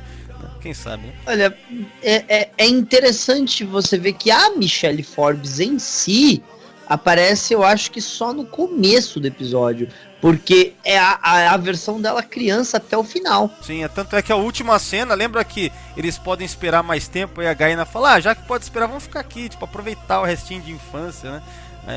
Então é bem isso mesmo. Vocês me fizeram. Vou tentar olhar com outros olhos. Vou reassistir esse episódio que faz tempo que eu não vejo, mas nunca gostei dele. Eu vi ele poucas vezes na vida, acho que eu vi umas 3 vezes no máximo, assim. Eu nunca gostei dele. Me irrita muito aquele ator que faz o Picard criança lá, o René lá do Family. Nossa senhora, cara, que moleque chato mesmo. Cara, nossa, mas eu vou. Os Ferengue aí, puta. Mas eu vou reassistir, vamos ver se vocês mudam minha opinião aí. Eu já fiquei mais. Sei lá, vontade de ver de novo aí. Só pra, né? Aproveitar eu gosto daquela hora que o Picard tá penteando o cabelo dele, né? Porque deve ser interessante um careca pentear cabelo de novo, né? Oh, 7 seasons were great. I wish there were 8. Galera, vamos partir então pro último episódio aqui da nossa conversa sobre a Rolarian, né? Um episódio importantíssimo, né? Ele fecha o arco dela, na minha opinião, cara, foi cara, se a Michelle Forbes não queria mais participar de Star Trek, ela recusou a participação que ia ser, sabe, como uma das protagonistas de Deep Space Nine. Tudo isso aconteceu, mas ainda conseguiram, vamos fazer um último pra fechar, mas adequadamente com a personagem. Nesse aspecto eu considero praticamente perfeito o Preemptive Strike, né? Porque teve um desfecho apropriado e, cara, muito bom em vários aspectos. A despedida dela, da relação com o Picard. Cara, eu acho ele muito, mas muito bom nesse sentido, né? Então, vamos lá, vamos começar a falar do Preemptive Strike aí. Vamos lá, pessoal. O que vocês gostariam pra iniciar? Nessa época, se o ator recusasse, não dava pra você simplesmente trocar o ator e continuar com o personagem? Não dava pra fazer isso? Cara, mas como é a diferença, Thiago? Pensa bem, ó. A gente não tá falando de um personagem tipo a Savik, entendeu? No Star Trek 2. Que não... Cara, tudo bem, a interpretaçãozinha é legal. Mas em Vulcano é um Vulcano. A maioria dos Vulcanos são genéricos. No caso da Michelle Forbes, a Rolaren é a Michelle Forbes, cara. Tem personagens que eu acho que estão muito ligados ao ator. Nesse caso aqui, eu acho que não ia ter como, né, cara? Pensa bem. O pessoal muito sempre fica estranho, cara. Sempre fica estranho e precisa o cara que. O novo cara fazer muita coisa pra você esquecer o antigo. Eu pessoalmente odeio quando trocam um ator. E eu lembro muito bem, gente, que assim. Né, ok, eu era muito criança. Tipo, 1 ano de idade. Mas eu tenho os fanzines da época guardados e tal. A recepção a terem trocado a atriz da Savik dentro do fandom foi muito forte nos anos 80, no começo dos anos 80. Tipo, a galera não gostou nem um pouquinho de terem trocado. Então, eu acho que eles evitam mesmo, porque teria sido tranquilo pra eles terem escalado a Nene Visitor e falar, não, essa aqui é a Rolaren e foda-se, não é a Kira. Mas eu acho que a recepção dos fãs teria sido terrível se eles tivessem feito isso. Mas nesse caso aí, Fernando, por isso que eu trouxe a Savik, eu acho que mesmo assim, a Savik ainda era uma vulcana, sabe? Aquela coisa lógica ali, meio genérica, vamos colocar assim, eu acho, né? Apesar que tudo bem, a Kirstie Alley tem o seu jeito lá, que não tem como alguém fazer. Mas no caso da Rolaren, o sucesso da personagem tá muito ligado à atriz, cara, muito, muito ligado. Né? Pra chamarem pra... Você não acha que nesse caso aqui... Eu acho que foi muito falta de visão da Michelle Forbes não ter aceitado ser a outra. Porque, ok, ela saiu pra ser uma super atriz, pra seguir, mas... Ok, ela tem uma carreira respeitável, mas ela nunca deslanchou, nunca virou a mulher, sabe? Em compensação, ela podia ter ganhado muito dinheiro em 7 temporadas da nova da Deep Space. Denise Crosby, né? Mandou uma lua pra ela. Elas conversaram pelo Skype. Não, mas não se compara. Cara, não se compara.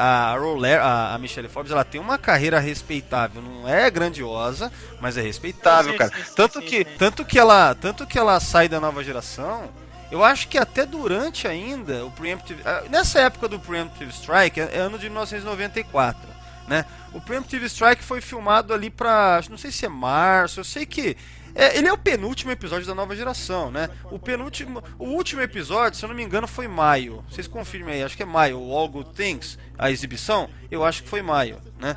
Então assim, maio, junho, alguma coisa assim. O penúltimo, né? A Michelle Forbes estava naquela época, 94 é o ano em que é lançado aquele filme Califórnia, aquela contracena com tem o David Duchovny, né? Eu acho que tem o Brad Pitt também nesse filme, não é isso? Califórnia? Sim, ela faz a Carrie Loughlin, né? Não é isso? Eu não lembro. O nome da personagem eu não vou lembrar. Faz muitos anos que eu vi. Que filme que vocês estão falando? Califórnia, com K. Califórnia de 93, gente. 93, então? Que ela faz a Carrie Loughlin é de 93, que foi indicado pro Saturn Awards Então, olha aí, ó. Então é 93, um ano antes. Quer dizer, tá vendo como ela deixou a Deep Space Nine, que o ano da estreia de Deep Space Nine era 93 mesmo. Ela tava o quê? Fazendo filme hollywoodiano mesmo, não é tipo Denise Crosby, não dá pra comparar, não é esse caso aí, entendeu? Ela realmente... maldosa, verdade. Ela tá mais pra atriz que fazia Pulaska. Mas o problema, gente, ok, Califórnia tinha o Brad Pitt, o David Duchovny e tal e coisa, mas vamos falar a verdade, é porque a gente conhece cinema, porque o público em geral não conhece esse filme. Então, eu sei, é por isso que eu falei, não uma atriz grandiosa, mas é uma carreira respeitável, tanto é que depois outras séries também. Ela fez Battlestar Galactica. Sim, mas eu acho que aí ela só fez Battlestar Galactica, tá? Por causa que ela tinha feito ao Ferris Row. Mesma coisa vai pra ela ter feito uma advogada no Boston Legal. O que tem de ator de Jornadas das Estrelas no Boston Legal por causa do William Shatner não é brincadeira. Sim. Não, mas teria que puxar o MDB dela aí, sei lá. Mas eu sei que nos anos 90 mesmo, ela não parou, sabe? Ela teve uma carreira... Veja bem, ela nunca foi uma Sharon Stone, todo mundo sabe disso. né, nos anos 90. Mas ela teve uma carreira ali, sabe? Ela não ficou parada, não é Denise Cross. Eu peguei pra puxar, em teoria ela fez Hunger Games, o último Hunger Games. E aí eu fico pensando que eu assisti essa merda no cinema. Desculpa, o Hunger Games, o último filme é uma merda, tá? Pra quem acha que é bom. E, tipo, eu não consigo lembrar dela no filme. Cara, pra você ter uma ideia, eu tô vendo aqui no MDB também, ela fez uma série que eu adorava, chamada Brimstone. Não sei se vocês lembram dessa, no policial que voltava do inferno. Não. Era uma série boa pra caralho que foi cancelada. Mas, Ela fez ó, um episódio, eu não lembro da mulher, cara, também. Torelli, Porra, mas fica de olho aí no MDB, já que você tá aí. Daqui a pouco você traz aí, que eu vou comentar uma curiosidade aqui, mas traz aí depois o que ela... procura assim, 93, 94, 95, 96, sei lá, esse período Deep Space Nine que ela perdeu, o que ela fez, né, pra ver se... Sei lá, vamos tentar ver se valeu a falar que ela pena. fez muita merda. Ela fez uma participação em Seinfeld, Um curta chamado The Chosen One, Black Day Blue Night, nunca ouvi falar desse filme, Just Looking, uma participação numa série de TV que ela faz um agente do FBI, e Fuga de Los Angeles, aquela merda. Fuga de Los Angeles é ruim, hein? Puta, quem que ela foi em Fuga de Los Angeles? Ela era a mina lá, cara. Ela meio que era um interesse romântico, entre aspas, do... Nossa, eu não consigo. Do Snake Eu assisti Plissken uma lá? vez Fuga de Los Angeles. É a Brazen, não é isso? Acho que era ela, deixa eu ver aqui. Cara, Olha, eu vi legal. aqui que eu tô olhando aqui, ela também fez Lost. E de novo eu não lembro dela, mas Lost era outro também que amava ter um personagemzinho, um atorzinho de Jornada das Estrelas perdido. Olha, mas vocês falaram, vocês falaram pra caralho. E por mim até agora ninguém me convenceu, tá? Eu teria substituído a personagem. Ah, você quer fazer um filme famoso? Foda-se, eu não vou perder uma personagem foda pra caralho, você entendeu? Eu teria colocado alguém parecido e bora pra frente, entendeu? Cara, mas eles colocaram. Eles colocaram alguém parecido e mudaram o nome, né? Essencialmente era pra ser mais ou menos. Mas aí que tá o lance, pensa só numa coisa. A Rouanesse, ela se junta aos maquis. Então, aquilo que eu falei, faria mais sentido, né, ela em voz que em Deep Space Nine. Porque Deep Space Nine, ela não tem relação nenhuma com a frota, ela tem relação com o Bajor, com a resistência bajoriana. Ela chega a segundo em comando na Deep Space Nine justamente por causa da proeminência dela no que ela fez em Bajor. A Rolaren estava envolvida com os assuntos dos maquis e cresceu longe de Bajor, não tinha nada com o planeta. A Kira, ela tá intrinsecamente ligada ao que os Cardassianos fizeram em Bajor, a vida em Bajor, a religiosidade bajoriana e tudo isso.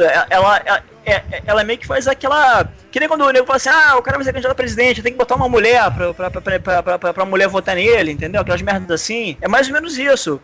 Pros bajorianos sentirem que tinha alguém deles mesmo, alguém de lá e não alguém da frota. Eu tenho a impressão que a sensação dos bajorianos com um bajoriano membro da frota seria mais ou menos a sensação que os Klingons têm em relação ao Worf estar na frota. O Torelli, isso que você falou, pra mim fica mais claro que a decisão, ou melhor, a Michelle Forbes ter recusado e não usarem a Rolaren acabou ficando melhor mesmo, porque criaram a Kira, que ela como criaram do zero, ela encaixa muito mais. Como que os bajorianos iam confiar tanto na Deep Space Nine ser protegida, ou melhor, administrada pela frota, se não tivesse esse liaison lá, se não tivesse alguém que fosse da milícia, que tava lá pra lutar contra a ocupação mesmo. De fato, parece melhor, né? E você fala que ela é linda, né, cara? A Nana Visitor também é linda e o uniforme da Joriana é maravilhoso.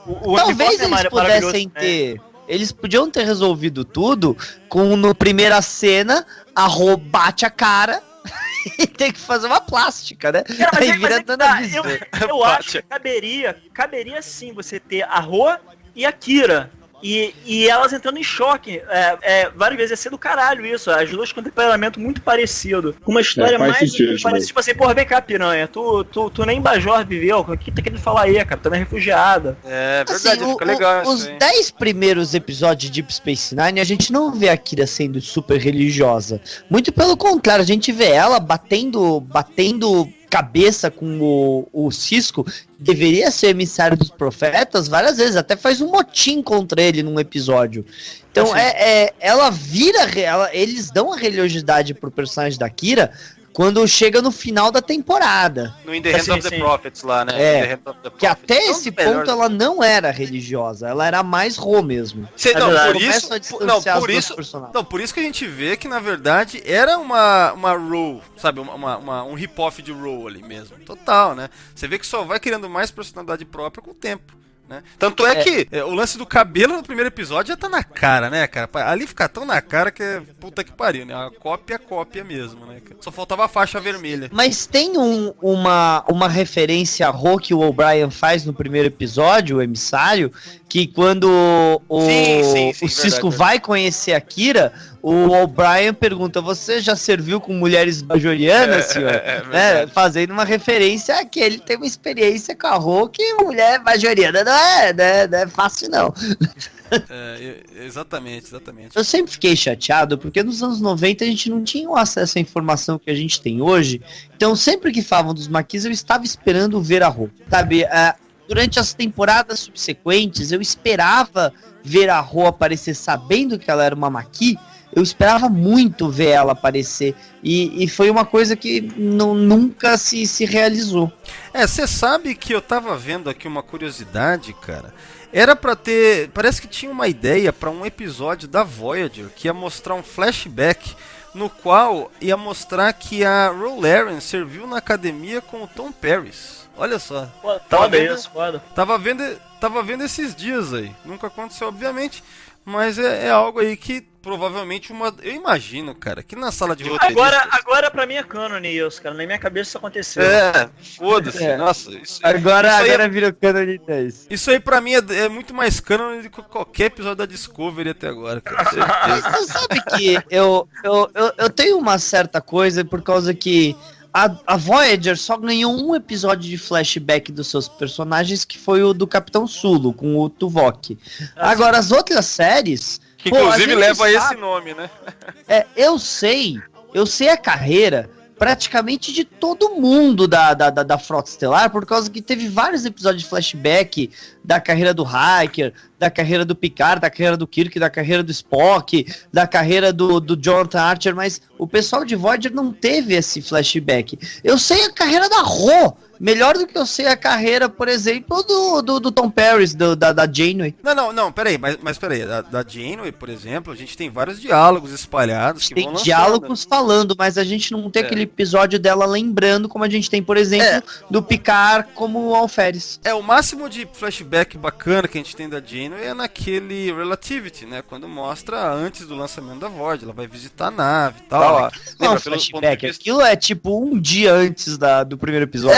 Não, sim, e nem é um flashback. Na verdade, a Seven voltou no tempo. Eu queria ver a Janeway com uniforme TNG, Tenente Comandante, servindo pro pai do Paris. Eu queria ver essas coisas. Mas até aí, né, cara, na série clássica também você não tem, né? Então, né, exigir demais. Também, né? Não tem, mas a gente sabe muito. Não, mas é porque é diálogo. Na Voyager também você tem muitos diálogos espalhados aí, né, cara? É questão de lembrar aí, mas tem bastante coisa também, né? Em 7 temporadas os caras foram... Mas indo para o episódio, que a gente até agora não falou dele... Não, deixa eu trazer uma curiosidade que eu vi no Memorial, que eu achei bem foda. Que é o seguinte, né? Já falando sobre o plot, assim, pelo menos o começo dele. Porque tem esse lance que a gente tava falando sobre a Ro foi pra academia lá, né?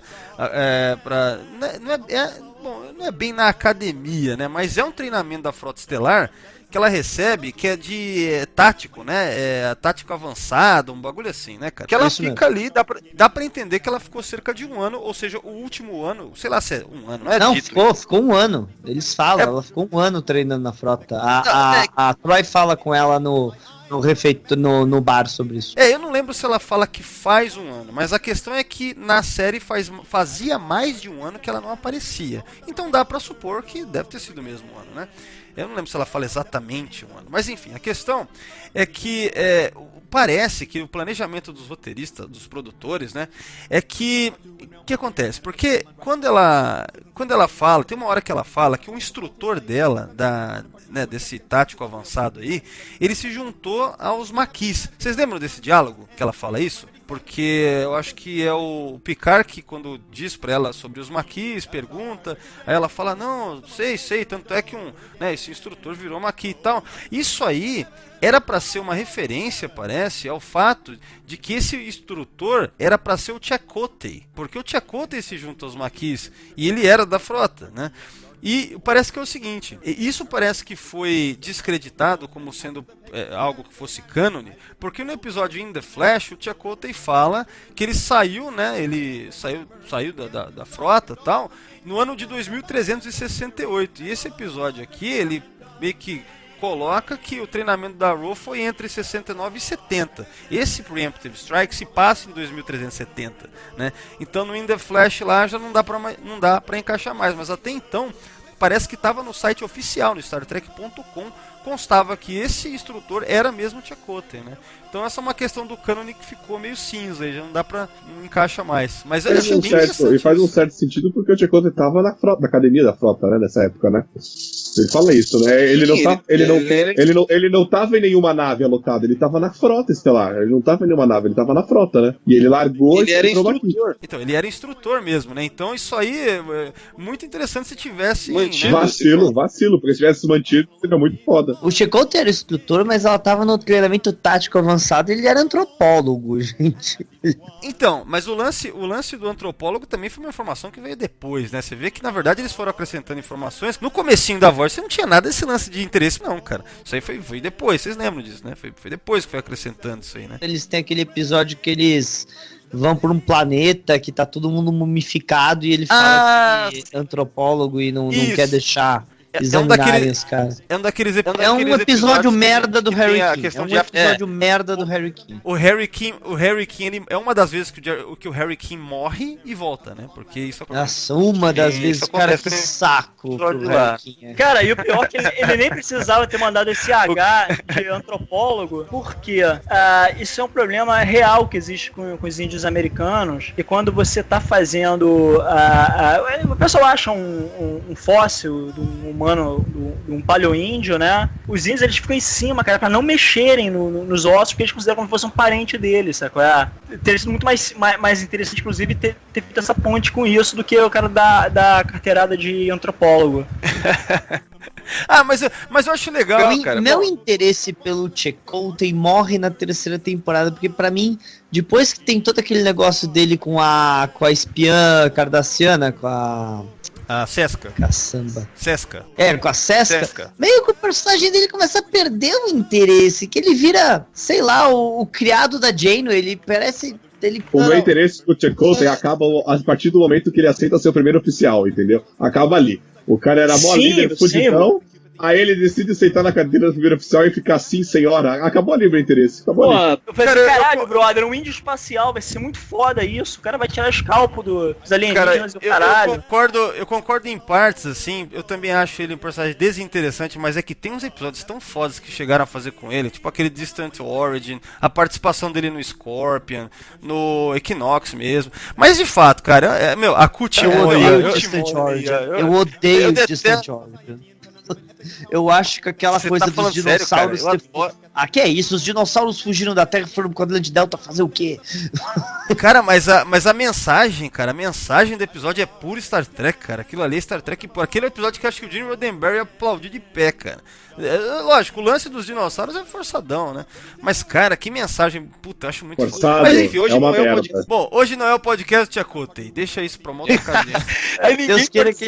Deus queira que esse podcast nunca chegue, né? Aí chega assim, podcast do Chakotay, o ouvinte dá o play e não tem nada. Assim, tipo, é um zero, assim, nada. Ninguém fala nada. Você podia fazer isso. Nada. Hoje a gente vai ter um podcast do Chakotay e do Harry King. E é branco. Você tá dando uma ideia? Você tá me dando uma ideia pro podcast pra ser lançado no 1º de abril, cara. E é do caralho, hein? O cara vai dar o play assim, não tem nada. Mas vamos Vamos falar, falar do cara. episódio, vamos falar do episódio, que eu acho foda pra caralho aquela cena que tá a Ro e o Picard no bar, que ele vai lá pegar informação com ela. Aquela cena eu acho do caralho, aquela interpretação dos dois. Pronto. Essa acho que... Que ela finge que é uma Isso, prostituta. isso. Só porque você queria estar no lugar do Picard ali, quase beijando. Não, cara, eu não acho que... Não é isso, não é porque eu quero pegar, mas aquela cena toda ali é muito foda. O Patrick interpretando, ela interpretando, aquilo ali é muito bom. Não, é muito bom. Cara, Não, tem várias partes boas, porque esse episódio eu acho muito legal o que tava acontecendo com Esse essas episódio- da série. Por causa que, tipo, a gente teve o destino do Wesley mostrando o tratado lá, o porra do tratado da zona de desmilitarizada. Aí você vai pra Deep e vê a criação dos maquis. E aí você volta pra nova geração pra ver a Enterprise D e o Picard tentando resolver o problema dos maquis nesse episódio. Então, tipo, essa interação entre as séries que tava tendo, eu tava gostando demais disso, pra falar a verdade. Não, então, e é legal imaginar que esse episódio é o seguinte, ele serve vários propósitos, né? Esse lance que eu tava falando aí, que eu vi no Memory Alpha sobre, talvez então era pra que esse professor lá de tático avançado fosse o Chakotay, né? Que levou todo esse papo do Chakotay, que é o seguinte... Preparação para Voyager, que iria estrear. A gente está na época que o filme Generations ia estrear também no final do ano, né? Então você tem esse episódio aqui, que ele é uma sequência praticamente ao episódio duplo de Maquis, lá da Deep Space Nine, que tinha sido lançado desse episódio duplo.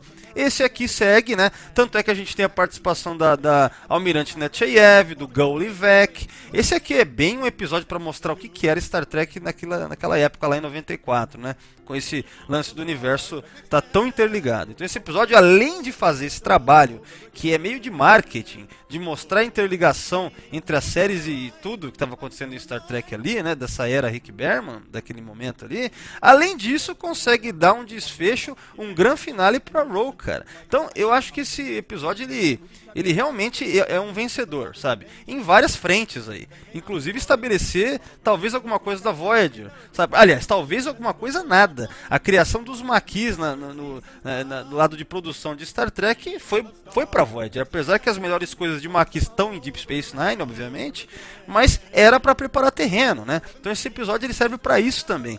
E por isso que eu acho genial também, porque ao mesmo tempo você conta essa puta história do que acontece com a Ro, a despedida dela e da Michelle Forbes por consequência, né?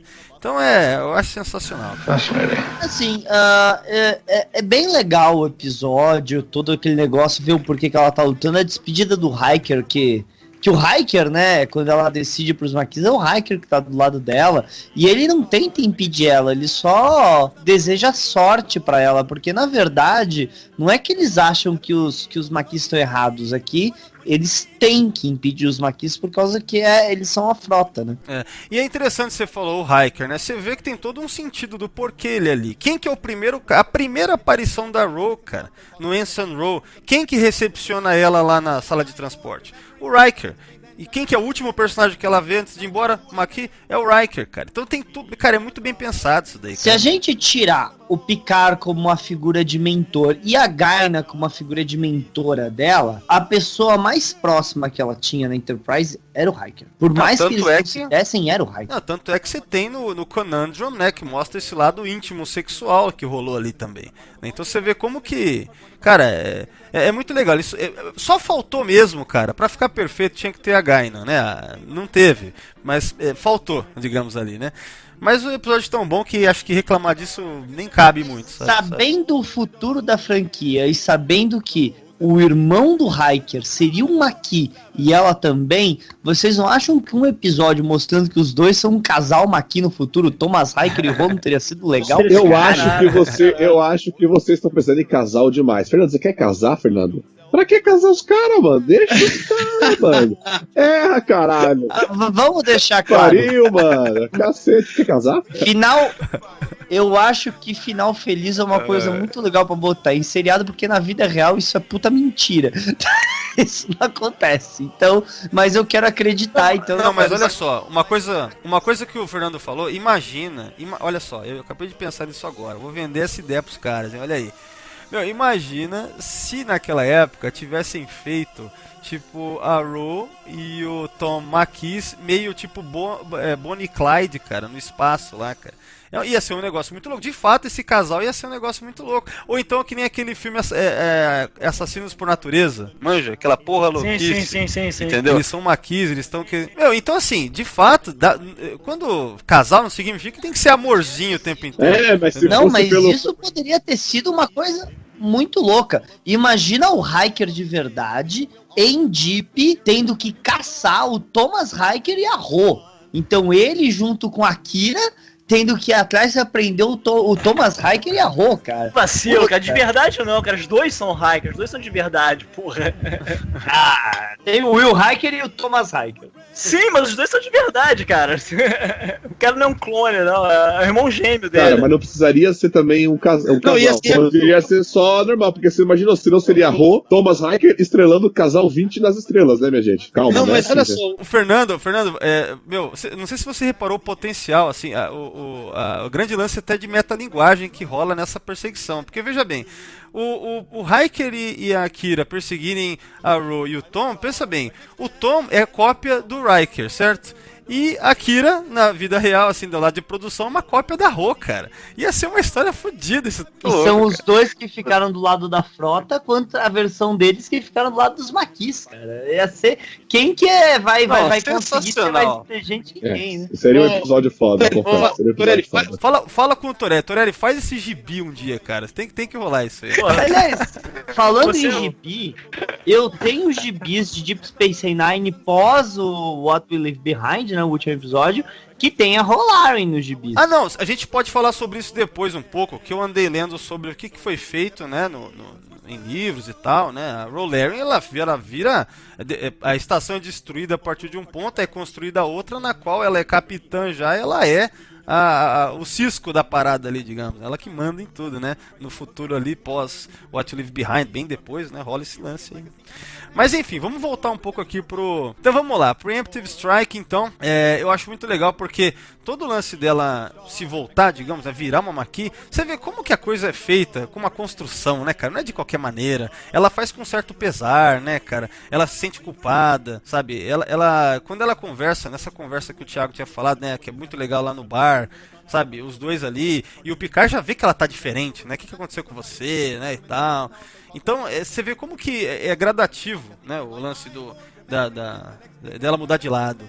Você tem aquele personagem do Bajoriano mais velho, que fica parecendo que é como se fosse a figura paterna que ela tem ali, o cara lembra o pai dela, né, provavelmente. Cara, eu acho ele não era bem feito, cara. Ele era um humano que tinha o melhor amigo bajoriano. Ah, não, isso, não é que ele era bajoriano, ele que tinha um amigo que era bajoriano, tanto é que ele fala, ele preparava um rasperati. Rasperati é aquela, parece um sanduíche bajoriano lá que é citado pra caramba de Deep Space Nine, né, cara? Parece um burrito, né? Então ele fala, eles começam a conversar sobre isso, tal, e é muito bacana, né? Você vê que realmente dá pra ficar do lado dela, puta, trair esse cara aí agora, essa galera, né? Puta, é foda, né? Então tem aquele momento que ela começa a chorar e tudo mais, por causa, acho que era da música, não é isso? Ela fala lá sobre um instrumento musical e a música, ela lembra que o pai dela tocava, ela começa a chorar. Então você tem nesse episódio também um puta momento, tipo, emocional da Ro, né? Tipo que nem no primeiro episódio, lembrou? Contando pro Picard, né? Que ela viu o pai ser torturado. É o momento pivotal da Ro, é quando ela era criança, ela tinha acho que 7 anos de idade, viu o pai ser torturado na frente dela, né? Então aqui ela chora contando um pouco da história da infância dela, né? Triste lá, aquela coisa. Então, cara, parece... É um arco mesmo, cara. A coisa se fecha meio que lembrando um pouco de Elementos, do jeito que foi feito lá o primeiro episódio dela, cara. Né? Acho legal isso aí. A 7ª temporada toda de Next Generation, que não é a melhor temporada da Next, é a temporada para fechar os arcos, né? Porque você tem o fim do arco do Wesley, você tem tipo uma tentativa de fechar o arco do filho do Worf, você tem os arcos sendo fechados que era para ter o viajante também, o grande final. É interessante você ver isso. Então o arco da Ro realmente, quando eles decidiram fazer, vamos dar um finale pra Ro, e ainda fazer uma preparação para do que tá por vir em Deep Space Nine e Voyager, tipo, foi muito bem pensado. Na verdade, eu considero que dos arcos que fecharam-se, né, na sétima temporada, eu acho que esse foi o melhor, até porque eu acho alguns meio merdas, né? Por exemplo, o do Wesley... o do Wesley liga com esse, hein? Por causa dos Maquis, porque assim, não existia Maquis ainda no Journey's End, mas ali foi a semente do que viria a ser os Maquis, né?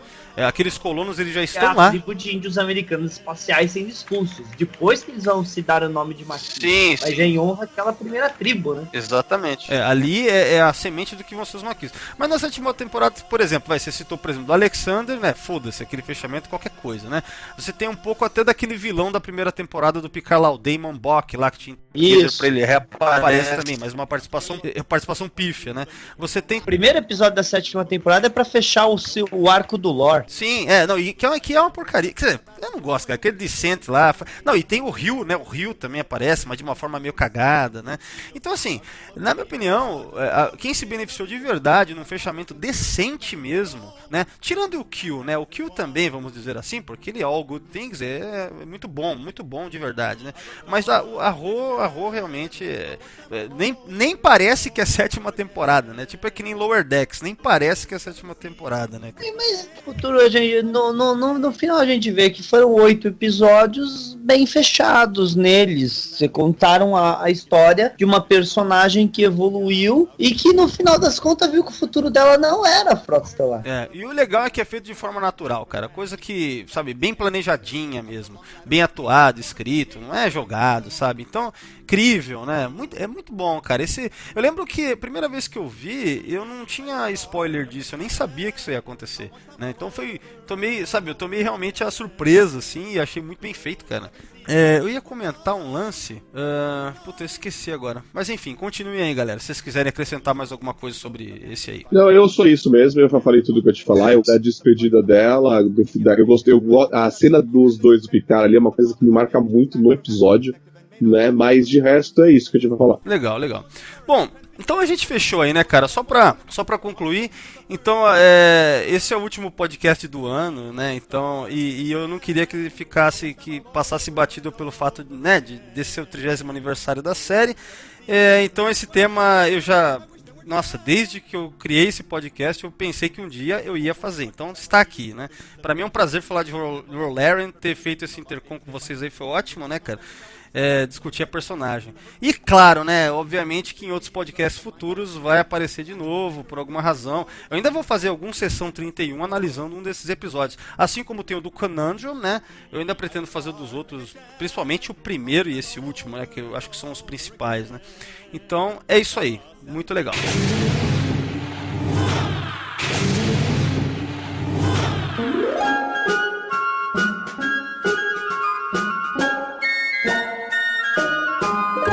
The weather outside is frightful, but the fire is so delightful.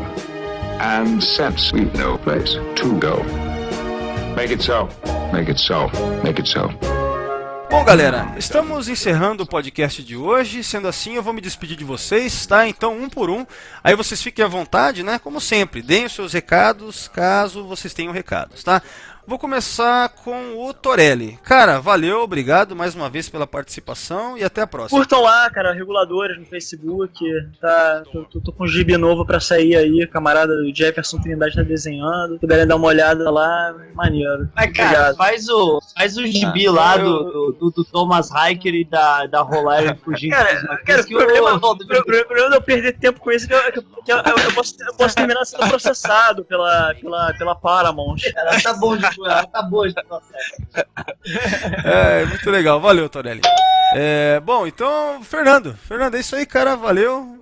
Obrigado aí, um abraço, até a próxima. Gente, brigadão aí de novo por ter participado, discutir aqui o amor da vida do Valdomiro, que é a Rô, Não sei se vocês sabem, mas qualquer coisa ele defende a Rô, é impressionante. Sempre toma uma cerveja com o Valdomiro. Fala de personagem feminina, ele vai falar da Rolari. Não, eu não falei isso, Clara, assim, com todas as letras, mas eu amo a Rô, cara, eu amo essa. Ah, eu tenho... Você tem uma boneca dela, né, porra? Tem da Diamond Select, aquele que é de 7 polegadas e meia, que é muito bem feitinho, cara. Nossa, eu tenho aqui, cara, puta, é meu xodó, cara, adoro. Muito louco. Bom, então, Fernando, continuando aí. Ei, gente, o Star Trekkers já tá preparando, tá? Vai ser agora em fevereiro, acho que 24 de fevereiro, se não me falha, vai ter o coquetel do grupo Star Trekkers, tal, que você pode ter comidas e bebidas do universo de Jornada às Estrelas. Então fica ligado lá no site do Star Trekkers, tá? Que logo, logo teremos informações de como adquirir o seu ingresso pro coquetel. Ah, olha aí, esse eu não perco não, hein? Esse aí eu tô lá, hein? Tá, então, agora o Thiago. Fala aí, Thiago, então, obrigado de novo, um abraço, até a próxima. Muito obrigado, Valdomiro, por mais uma participação aqui. Cara, fiquei feliz porque dessa vez a gente só falou bem, né, do personagem, né? A gente só elogiou, né? Porque a gente sempre aqui critica, todo mundo destrói sonhos aqui. Coisa boa a gente vai falar o quê? Bem, coisa ruim, fala mal. É assim que funciona a vida. É a vida, né, Valdomiro? E você falou que sempre quis fazer esses 30 anos, porque foi por causa de um evento, TrekkerCon, que você foi? Foi por isso que você se baseou? Não, então tá beleza. Não, realmente, né, quem não sabe, teve lá o TrekkerCon, que é o evento que o Thiago e o Fernando organizaram, né, que teve lá, né, foi focado 30 anos da nova geração. Mas a questão é que teve um ouvinte, cara, que ele mandou um recado, você não vai fazer nada, hein, 30 anos da nova geração, né?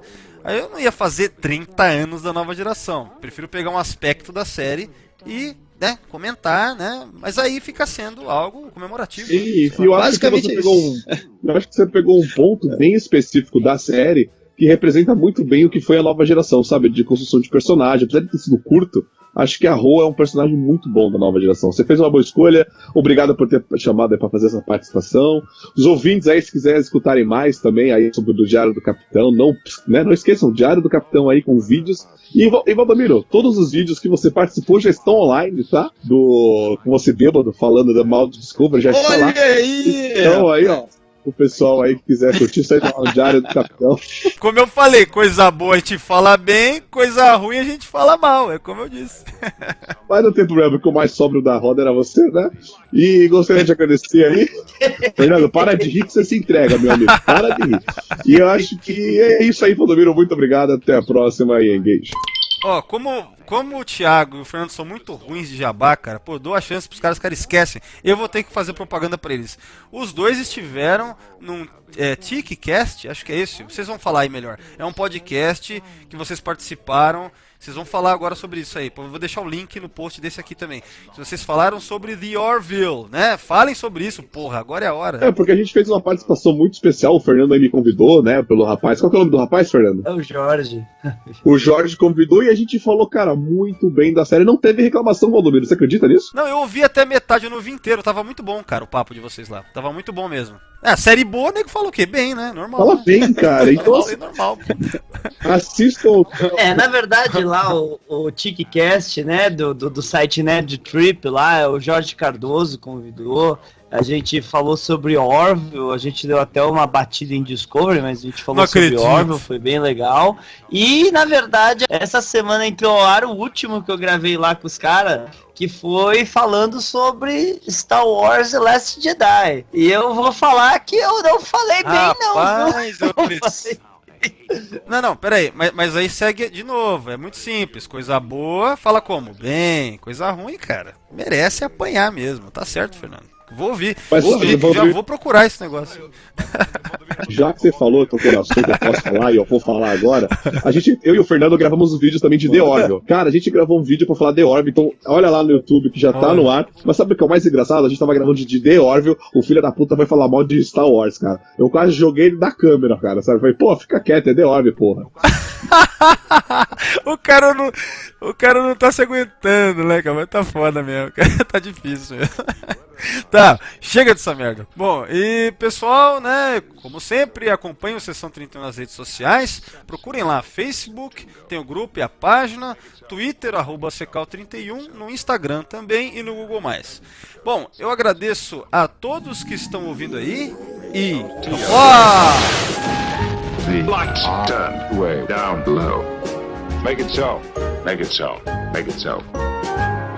When we finally kiss. Good night. How I hate going out in the storm. But if you... Really? Shut up, Wesley. All the way home, I'll be warm. Oh, the fire is slowly dying. And my dear... We're still goodbye, then. But as long as you love me, so. Make it so. Make it so.